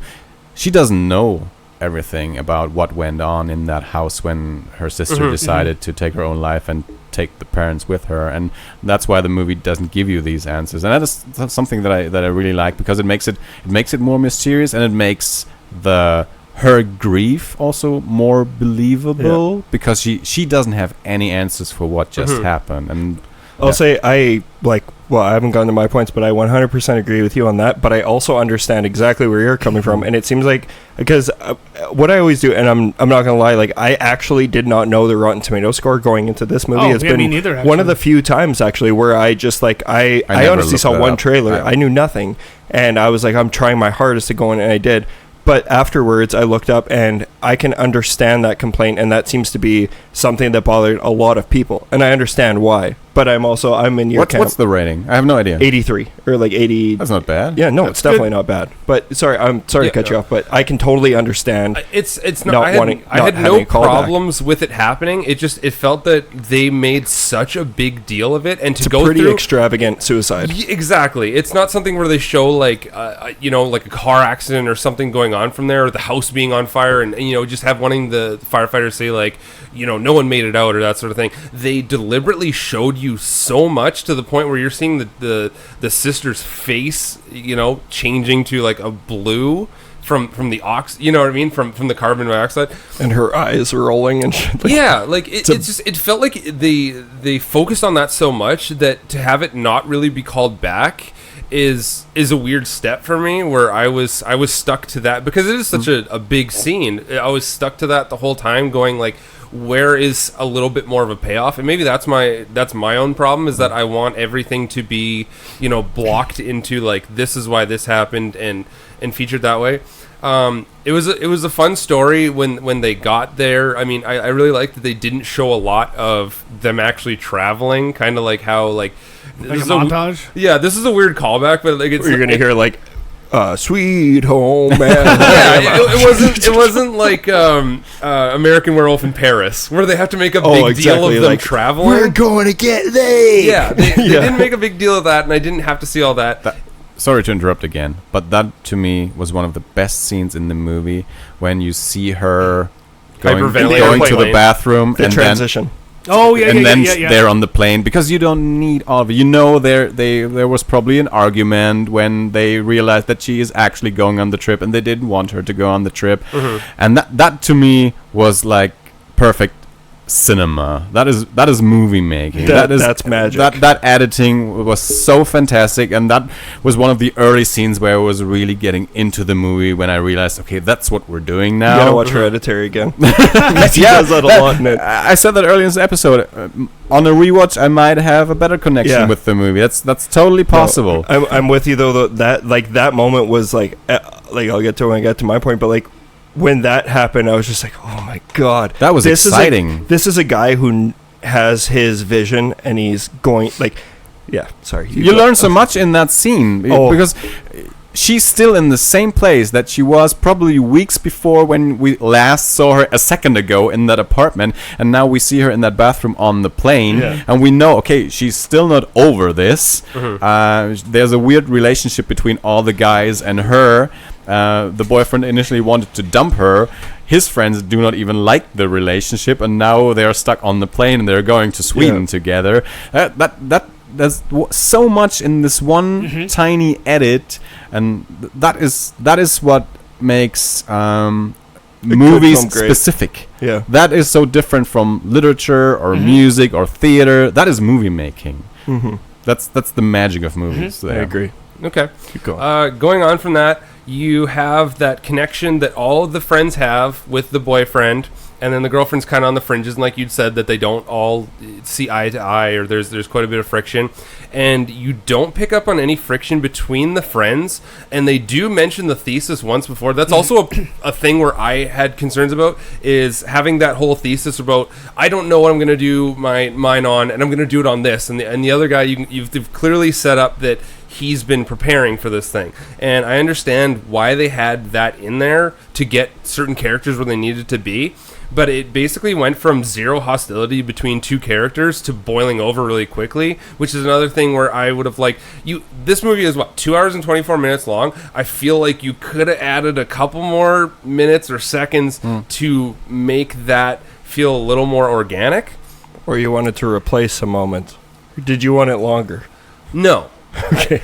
It did feel like I loved how everything was shot, and I do love that they went through all these very meticulous ceremonies, but there are certain times where it's like, I don't need to see them carry her all the way across the lawn. I get that she's going there. That's totally fine. Cut 2 minutes out there. Give me 2 more minutes of these two Americans having an argument. And then right when you get there, like right when they all first get together, with the clan or cult or whatever it is, and they're saying welcome, and then when they get to the main girl, I can't remember her name, Florence Pugh, they say welcome home. Right away you're looking to pick these things up, whereas when you're watching Hereditary, you didn't think about these things more. You don't think about like why they said that, whereas this, you're feeling like you're constantly picking up these breadcrumbs along the way, or like when they pass the bear and then you see later, that's one of my favorite moments in the movie. Why is that bear there? And just like, don't worry about it. Are we going to ignore the fact that there's a bear there? Yeah. Are we going to ignore this bear? And oh man, that was like so many people are saying this is a comedy, and you guys agreed, said what I was going to say, and it's like, this is not a fucking comedy. No, but there is some comedic moments. There's some funny moments, but that was the only moment where I actually like chuckled loud. Yeah, but it's not. I don't even think that it's a comedic moment. It's like a surreal moment. It's a surreal, but it's also so real. Yeah, because it's like, that is 100% what I do. Is I'd be like, hey, we're walking around, but it's like, yo, there's a fucking bear here. I mean, there's comedy in the surrealism of it, but I would never call it a comedy. No, so many people are saying it's so funny, and I'm like, no. I'm like, it's funny because it's extreme, and you're like, you can't help but laugh sometimes. Yeah, sure, of course. But yeah, and sorry, just go on. They set up right from the start, like you can. What I was saying about breadcrumbs, you kind of saw where they were talking about. They did mention the 9, which I was like, Slipknot, that's cool or whatever. they actually did mention that thing about like the 9, and then later on, you're counting how many Americans are there or how many. I didn't do that. I was doing it too. I was like, okay, there's 7, so where are they picking up the rest of these people from? Maybe it's like Demon Wind where they show up when they die. I just wanted to say that. But like I was waiting for a lot of these things, and then you're kind of figuring out pretty quick when people start going missing and that sort of thing. Is very interesting. If I can skip towards the end, is I liked the ending, but I was expecting something not on a Hereditary level, but around that form, because it does feel like these share quite a bit of the same universe. Yeah. Where I was feeling like we were conjuring kind of a spirit, whereas if you look at the grand scheme of it, it's just to continue the MIDSOMMAR and the Bloodline, where that it didn't feel like the stakes were as high. But before you say anything, Mitch, do you think, all of you, that if MIDSOMMAR had come out first, later, and in the sense that there's only a year between these more movies. Of a gap, that cooling off period, would that have made a difference? I think it would have made a difference, but in the end, I would still have the same opinion that I have now. But I'm also confident that I'm going to contradict myself in a couple of years. I know I've said that a lot, but I am confident that I'm going to feel probably a little bit different about this movie in 2 years from now. But yeah, it's pretty close. Now, he didn't give us any time to be like, holy shit, the next Ari Aster movie. It's not like even like Robert Eggers is doing like the Lighthouse movie with Robert Pattinson. Yeah. And like that, I'm so excited for that. But The Witch was 2 years ago, so I've had time to like, really digest The Witch, and I'm really excited for that movie now. This one, it's just like, holy fuck, he's already got another movie coming out. So he is like, there's definitely reasons why people would compare the two. And yeah, are you? Yeah. Just before I get done, not as much of a horror movie as Hereditary. We have to compare the two. Unfortunately, you're talking about The Light and the Dark. This is a great film. I definitely want to watch it again. I wasn't bored going through and they were doing all the ceremony stuff. I thought that was really interesting. I was always wanting to see what came next. It just felt like the very end of the film, I didn't quite get what I wanted in terms of a payoff. One other question I had before I'll pass it off. Why did they put the scissors under the baby's pillow? No one knows. I've talked to so many people and we can't fucking figure it out. I'm not smart enough for it. I thought there was going to be a callback to it. There really isn't. I need to look it up. I still haven't looked it up, but like I've talked to a few people being like, why did that happen?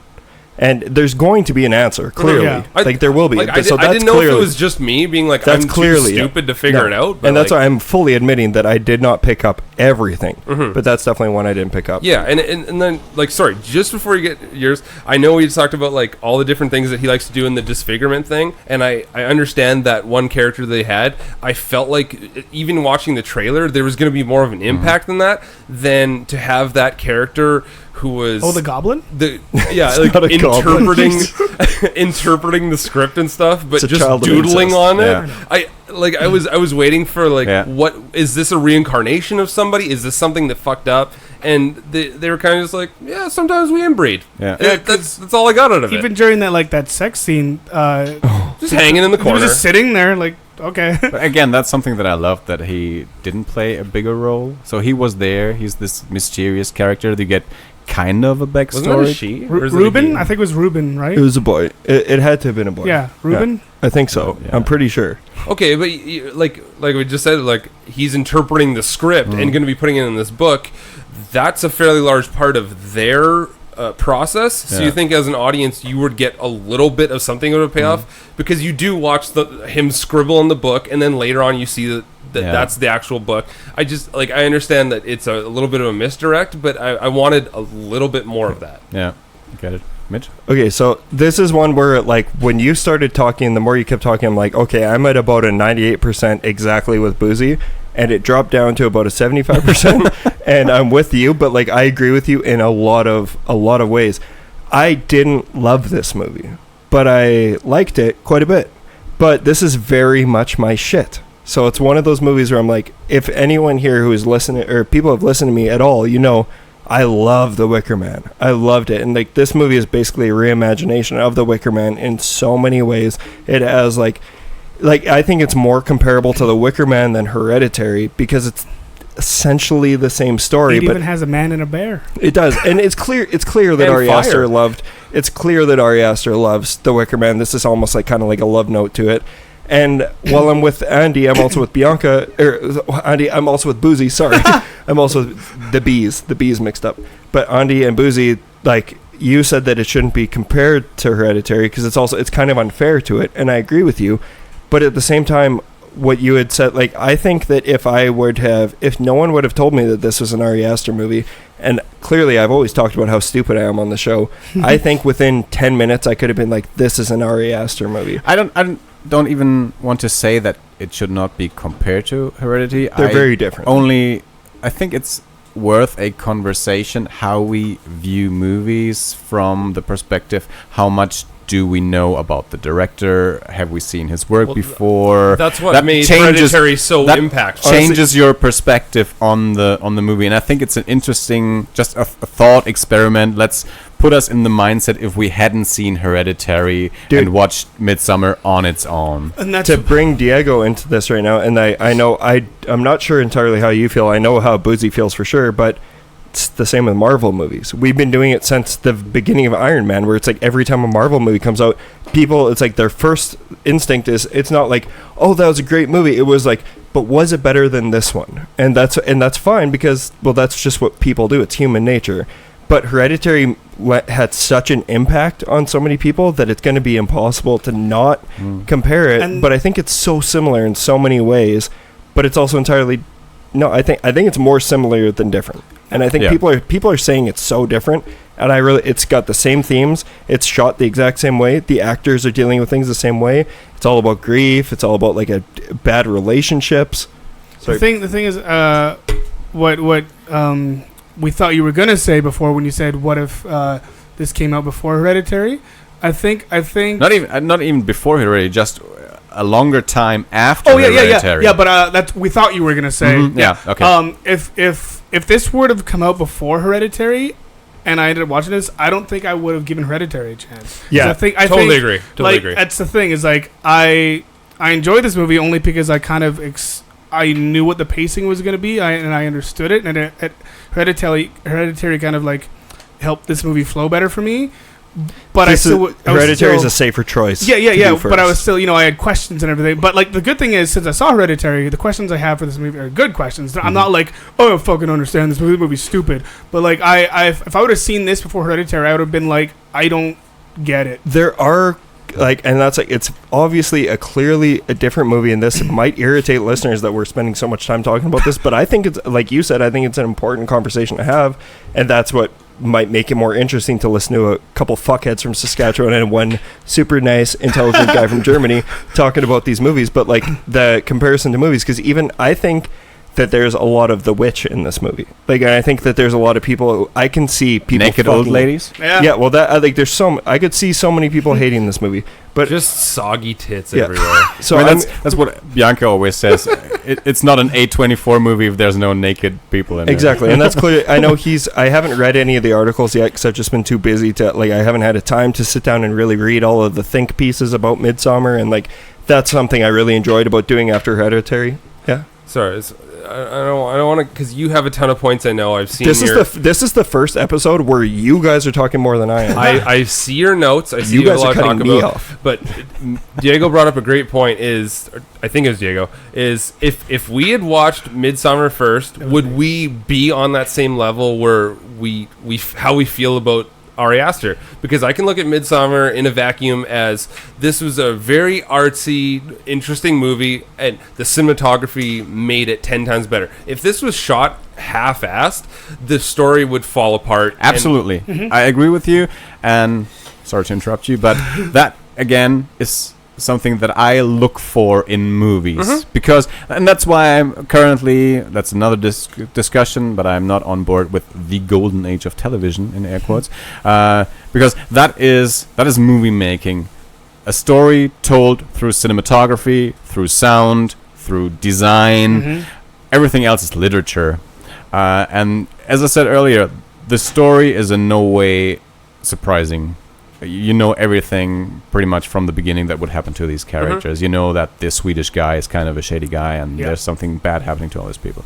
But the way that the story is told made it exciting to me, and that is in the cinematography and everything else. All the ingredients coming together. You guys are saying everything that I've written down. Which I totally agree. But if we're breaking it down to the very bottom points, were you guys happy with the ending, and was the story that engaging for you? Because, yes, I loved this movie, but I loved it visually. Did I find the story to be anything amazing? But Not really. To me, that is the question, am I excited by the script, or am I excited by what they made of the script? But Hereditary was a home run because it did both well. Yeah, I agree with Boozy on that. I agree with you on that 100%.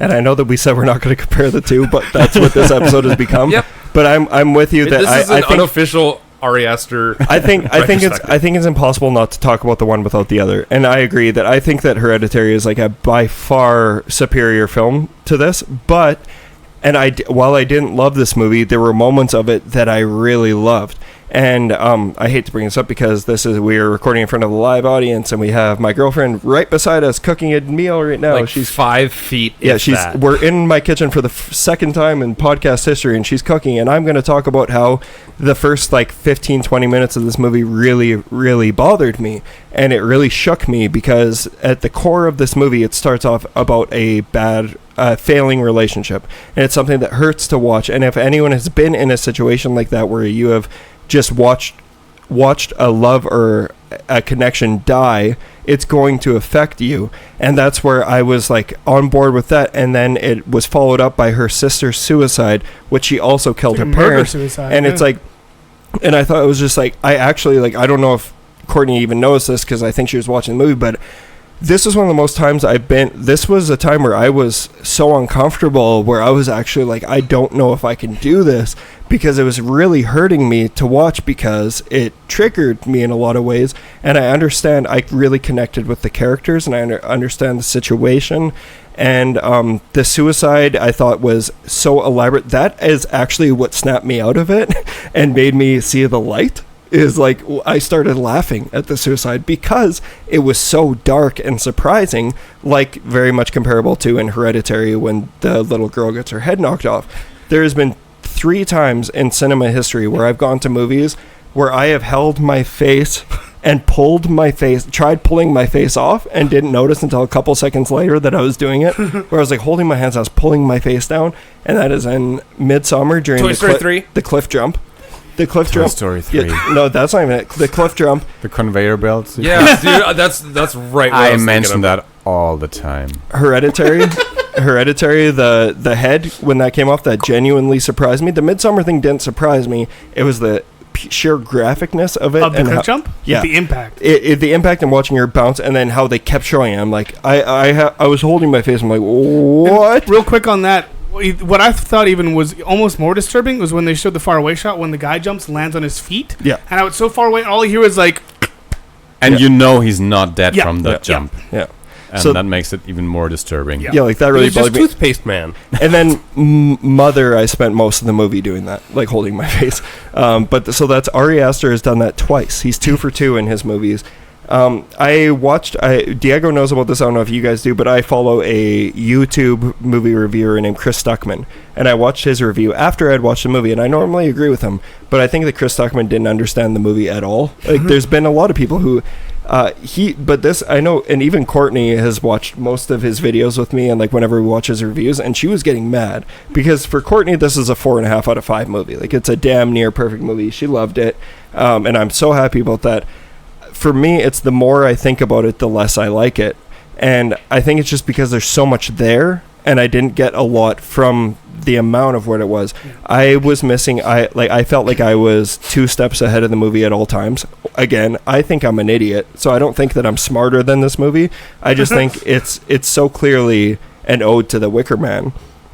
So having The Wicker Man semi-fresh in my head and being a movie that I genuinely love, I see all of the comparisons, and I see it like...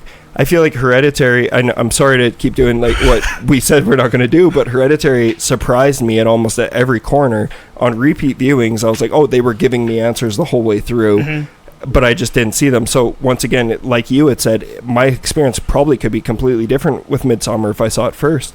But I felt like I was 2 steps ahead of the movie. I knew exactly from the moment that they went, and the moment like the Swedish friend he showed, he's like, this was our Midsummer Queen or whoever she was. The May Queen? May Queen, 100%. It's Florence Pugh, 100%. And like, I'm sure most people felt that way. Or even when they're in the apartment right before the scene where she goes in the bathroom, the way he looks at her and he's like, I'm really happy you're coming now. Yeah. It's like, well... Oh, and he was drawing a table, was he not? What was he drawing? Yeah, he was drawing a table with limbs on it. Yeah. That's why I leaned over to Courtney, but after, like, when the main credits came in, that's when I snapped out of it, and I was like, okay, we're in a horror movie, and I'm going to have a fucking great time being miserable. And I leaned over to Courtney, and I'm like, I'm so fucking excited for this. Because it's just like, that's Ari Asters' move, is where he's going to devastate you. And I think that while Boozy said that it didn't really come back to it, how she had poisoned her family and herself, I think that doesn't matter. I think that the point of the movie is grief, which we have seen before already in Hereditary, but I think that they got the point of grief across loud and clear, and I think that was what he was trying to do. It just so happened to be it was a pretty theatrical way to kill themselves, or kill herself and her family. So, like, one of the most, like, aggressive suicides I've watched. I admire it, though, because I've thought about... No, I'm just kidding. No, it also... Grandpa died. Why... I'm serious. Oh, God. Why was the guy in the chicken coop? And then they never really came back to that. Oh, the guy with, like, the lugs? Yeah, they just strung him up in the chicken coop. Was that part of a ritual, or did they just feed him to the chickens? And his lungs were still moving. Yeah. That, like, I thought something was going to come from that. So the thing for me though is that human chicken coop. It was the storyline that was lacking for me, but I think that the star of the movie is the directing and the editing and the cinematography, because it is without a doubt a gorgeous movie to watch. And like Andi had said before, what I was going to mention is that transition shot from the hotel or the condo where she's talking to the Swedish guy and he's talking about how he lost his parents as well, and you think she's going to the bathroom, and it transitions into the airplane. Yeah. And obviously, like, okay, so here's the thing: is she was really, really good in this movie. But I think people are getting a little carried away. She was. If you want to see people cry on command, Courtney. This is your big opportunity. She could be just as impressive. Yeah. All our listeners could see you crying. Yeah, no, but she could make the noise. I can do it on command. Yeah, no, but like she was really good. But I think once again, to compare it to Hereditary, as I shouldn't. She's no Toni Collette. She was good. She had a really good pouty face. I really liked her pouty face. Good. She did that frequently. Or confused. Always confused. But I felt like the movie, the artistic side of it, like the visuals were so far ahead of the storytelling that it took me out of it a little bit. It kind of reduced itself to a slasher in some ways. I know it's not a slasher, but like how these characters, I was getting frustrated with why they would stay. And I'm like, okay, so two of them want to write a thesis. Okay. And one of them is and one of them just wants to party and get laid, and that's why they get rid of him first, because they're like, this guy has the least reason to stay, and he also doesn't see the dual suicide, so he has more reason to stay. So I understand that he did his best at making it believable why these people would stay, but it really bothered me seeing them, like, after I was so into this movie, and as it kept going, I kept getting pulled out by it, because I know I'm a horror fan and I should accept that people are going to make stupid decisions. But these are university students who keep on taking drugs that have never worked out right. Yeah. And they keep doing it over and over and over again. Well, even their friends are disappearing, and they're just okay with it. And they're like blaming their friends for disappearing. And I think that's because the Swedish people kept distracting them. Like every time they're like, where did so-and-so go? They're like, let's make some pies. But even near the end though, like Christian, like the boyfriend, like, she goes and gives him the drug water, and it looks like he's about to not do it. I thought he was going to pour it out, and he was going to like have this epiphany and be like, we got to get out of here. But then he drinks it anyway. I was like, why did you do that? You knew something was going to happen. Yeah. I think one of my favorite moments in the movie was an ode to Texas Chainsaw Massacre. Oh, yeah. And that is with wearing Mark's face. Well, not only that, but the child of incest who is deformed clubs him with like he's taking, and that's another thing, he's taking pictures of this book, like they said don't take pictures of the book. He's like, okay, he freaked out about it. And I know that's what it's a horror movie, but at the same time we've seen so much like this movie. It's kind of like what was that one movie where A Quiet Place, and I know this bothers you and it bothers the Eerie guys, where it's like Mitch is pointing out fucking plot holes in a horror movie like A Quiet Place, but I'm like, it's set up so realistically. And there is so much realism to MIDSOMMAR as well, and it's just Ari Asters style, where it doesn't feel like it's in a universe that can cheat like that, and where there would be someone dumb enough to be like, my friend's already disappeared, I'm gonna sneak into this room and take pictures of this book that he freaked out about me not wanting me to read. So that bothered me a little, but then I loved when he clubbed him, and then he was wearing Will Poulter's face. I was like, that is like the best Texas Chainsaw Massacre nod I've seen in a long time, because it's clearly that, and I love that. No, that's an extremely right point, is that if we're watching a Jamie Blanks movie and something happens that wouldn't happen because it's a Jamie Blanks movie, you go, okay, it's a Jamie Blanks movie, that's fine. We're in this universe where these sort of laws can be bent, whereas you're looking at an Ari Aster film and going, that's not, you can't do these certain things. No. Do you think that sometimes we put directors on a pedestal after one movie? Yeah. So they made one great movie and we expect them to be the greatest directors we've seen in years, and then they make another movie and we realize, yeah, well, maybe it's a one-hit wonder. Yeah. And I don't think that he's a one-hit wonder, because I connected with his new movie more than with the first movie.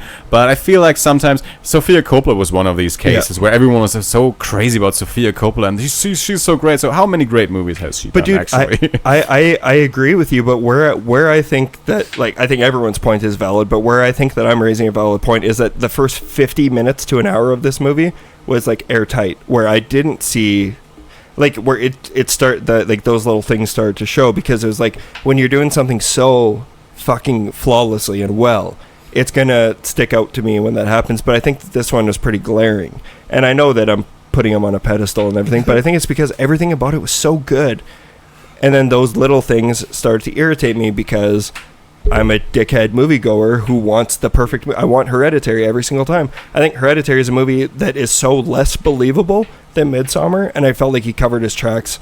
I can't think of faults in that movie. Yeah, and that's the thing is you can't fault this to somebody else. You can't say like, oh, that's a product of maybe the script not being up to par in certain areas. These are all his idea from start to finish. This is the guy who wrote, directed his own films, so and obviously he knows what he's doing because we've seen him do it before. So the small things that we are pointing out are things that we can talk about, because this isn't a movie where it's like, oh, it's an hour and 30, so we didn't have enough time, or that sort of thing. Like, you know, maybe we didn't get enough of a certain scene. This movie was very long for usual movie standard, especially for horror movies and specifically. So you should be able to take care of those things, because you also look at, if we tally this on a board, you go, here's your kill count as well. There's room for you to take care of these things. Well, that, and I think it's the substance that's the problem. Is that okay? So, and here's where I'm going to lose everyone who just adores this movie. Is that this is like maybe the first time I'm saying this about a movie. I felt it was too long, and I know that a lot of people didn't feel that, and I think that's awesome. Hopefully, on a rewatch on my couch at home, I'm going to change my mind, because I'm going to be more comfortable, and like you said, it's the circumstances that you see it, and I'm more than willing to admit that I'm probably going to like this more on a rewatch.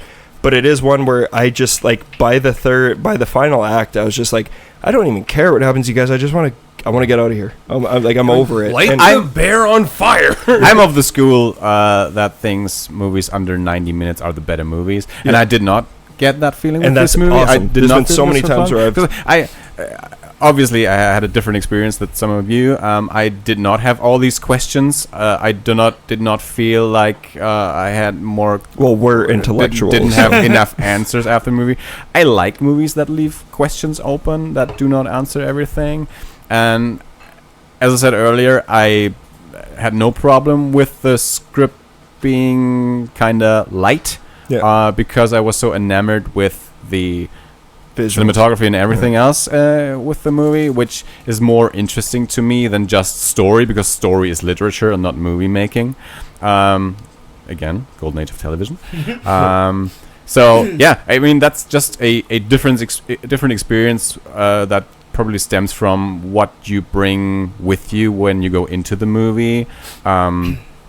Not being the biggest fan of Hereditary, and not expecting another Hereditary from this movie.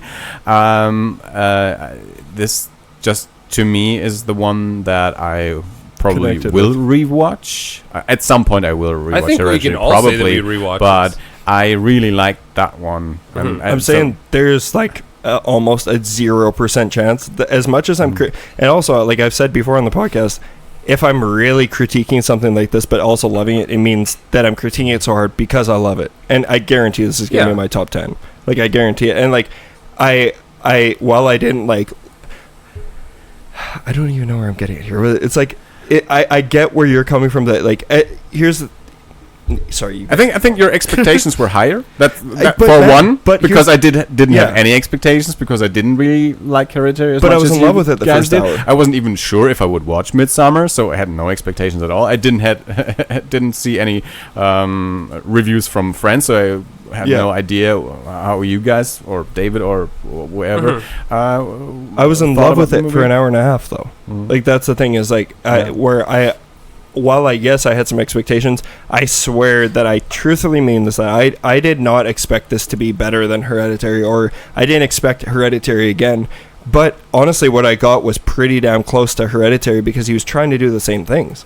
And I think that's why there's so many similar things about this movie, like, because the whole theme is grief. And so you heard David mention it on Eerie, and I had talked to David about it before we recorded the latest Eerie episode. because he said that he was surprised that Ari Asters is going for the grief story again. Yeah, and then I jokingly said, "Oh, he might become the Wes Anderson of horror movies." And then and then he said that he thought about it. He just didn't want to say it because Wes Anderson, he does have a style.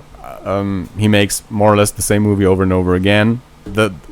I haven't seen all of his movies, but I would assume that his later movies aren't worse than his earlier movies, but because you have seen 3 of them, the 4th and the 5th, they don't feel as fresh as the first one. So many people are always going to be like, Rushmore is best. And now with Ari Asters, we only have 2 movies so far, though his next movies might end up completely different. And I hope so. We do not know that, but I totally agree these movies are close in themes and topics. The grief theme's just too big to ignore in both the movies, and I'm also stylistically, especially as I said earlier, I think I said earlier that the ending of Midsommar gave me huge a vibe of the ending of Hereditary. I even thought that maybe these cults are connected. Who knows? I think they are too.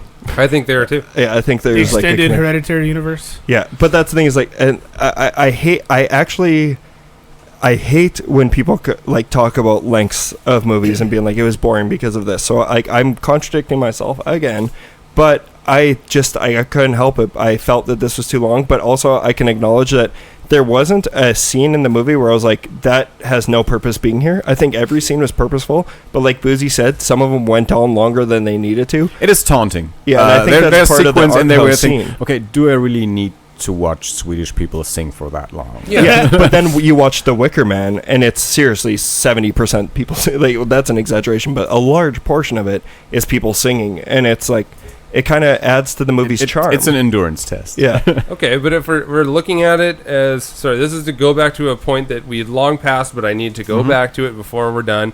You're looking at... This is the new generation of horror directors. We have Ari Aster. We have, like, Jordan Peele. Mike Flanagan, that shirt-wearing motherfucker. Mike Flanagan, Jennifer Kent, Robert Eggers. You have all these people... And you're looking at it as when I watch Jordan Peele's movies, as much as I'm not like the hugest fan of any of his movies, I think they're all awesome. I'm not going to say that they're my favorites ever. But when you look at those and all the things that he plants, by the end of the movie, they come full circle and you see why each of those things are planted. That's why I have a problem when you... I don't think he did that in Us. I don't think he covers a ton of stuff in Us. But the thing is, I think he's also biting out. Like, that's like a whole new conversation. Because I think that I loved Us, but I think he bit off so many different things, and he answered like 3 of them. Okay, but I felt like everyone's going to be all different. The questions I had were all answered. Whereas I'm looking at Midsommar, and it leaves me wanting more. But at the same time, I don't want a 3-hour movie out of it. Yeah, I don't know. I just think if you're going to be a little bit repetitive. There's no way I'm gonna not sound like a dickhead if I keep talking about this, because at the end of the day, I liked it. I really enjoyed it. I will buy it the day it comes out, and I'll rewatch it.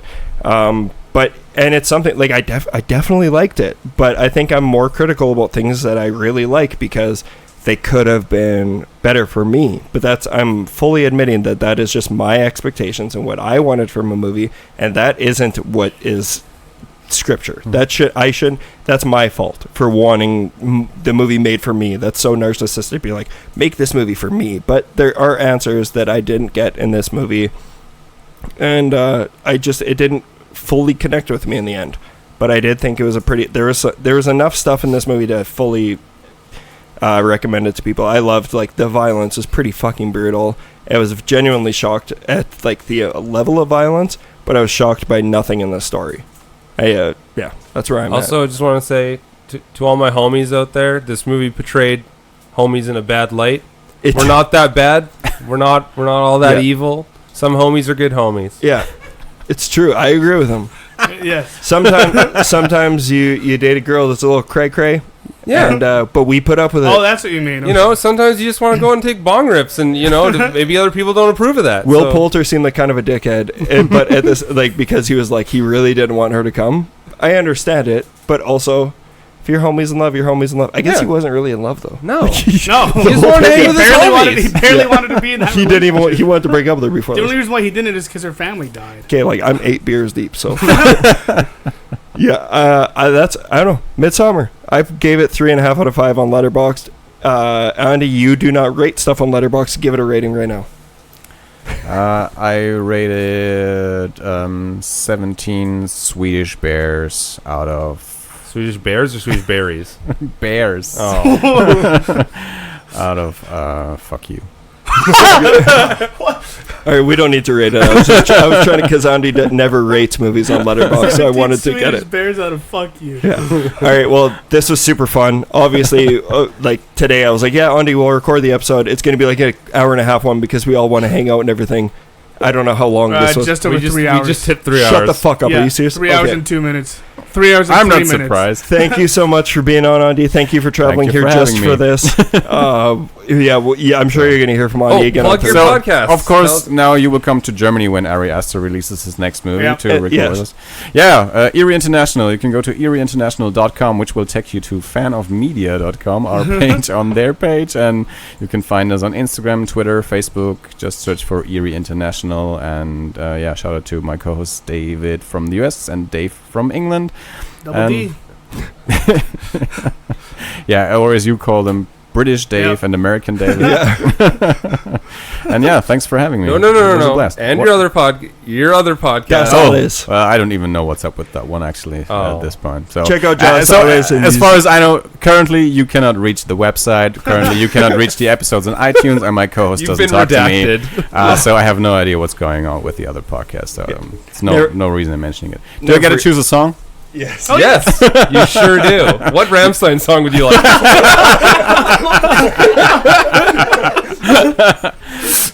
No, if you can, you could play the Eerie International music. If you cannot play the Eerie International music, I don't know. Is it on YouTube? Probably not. Then Accept Crime by Alexis on Fire, because we're in Canada. Yeah. Okay. Andy's a homie. All right, we'll see you guys next week, or a couple days, where we're going to be talking about Crawl with our friend Lana from Boston. I'm sure Andy's going to make an appearance because he's going to be on the couch. And hopefully it's not going to be a 3-hour episode. Yeah. But thank you for listening, and stay spooky. Stay spooky. And check out the Saskatchewan Podcast Network. Okay, bye.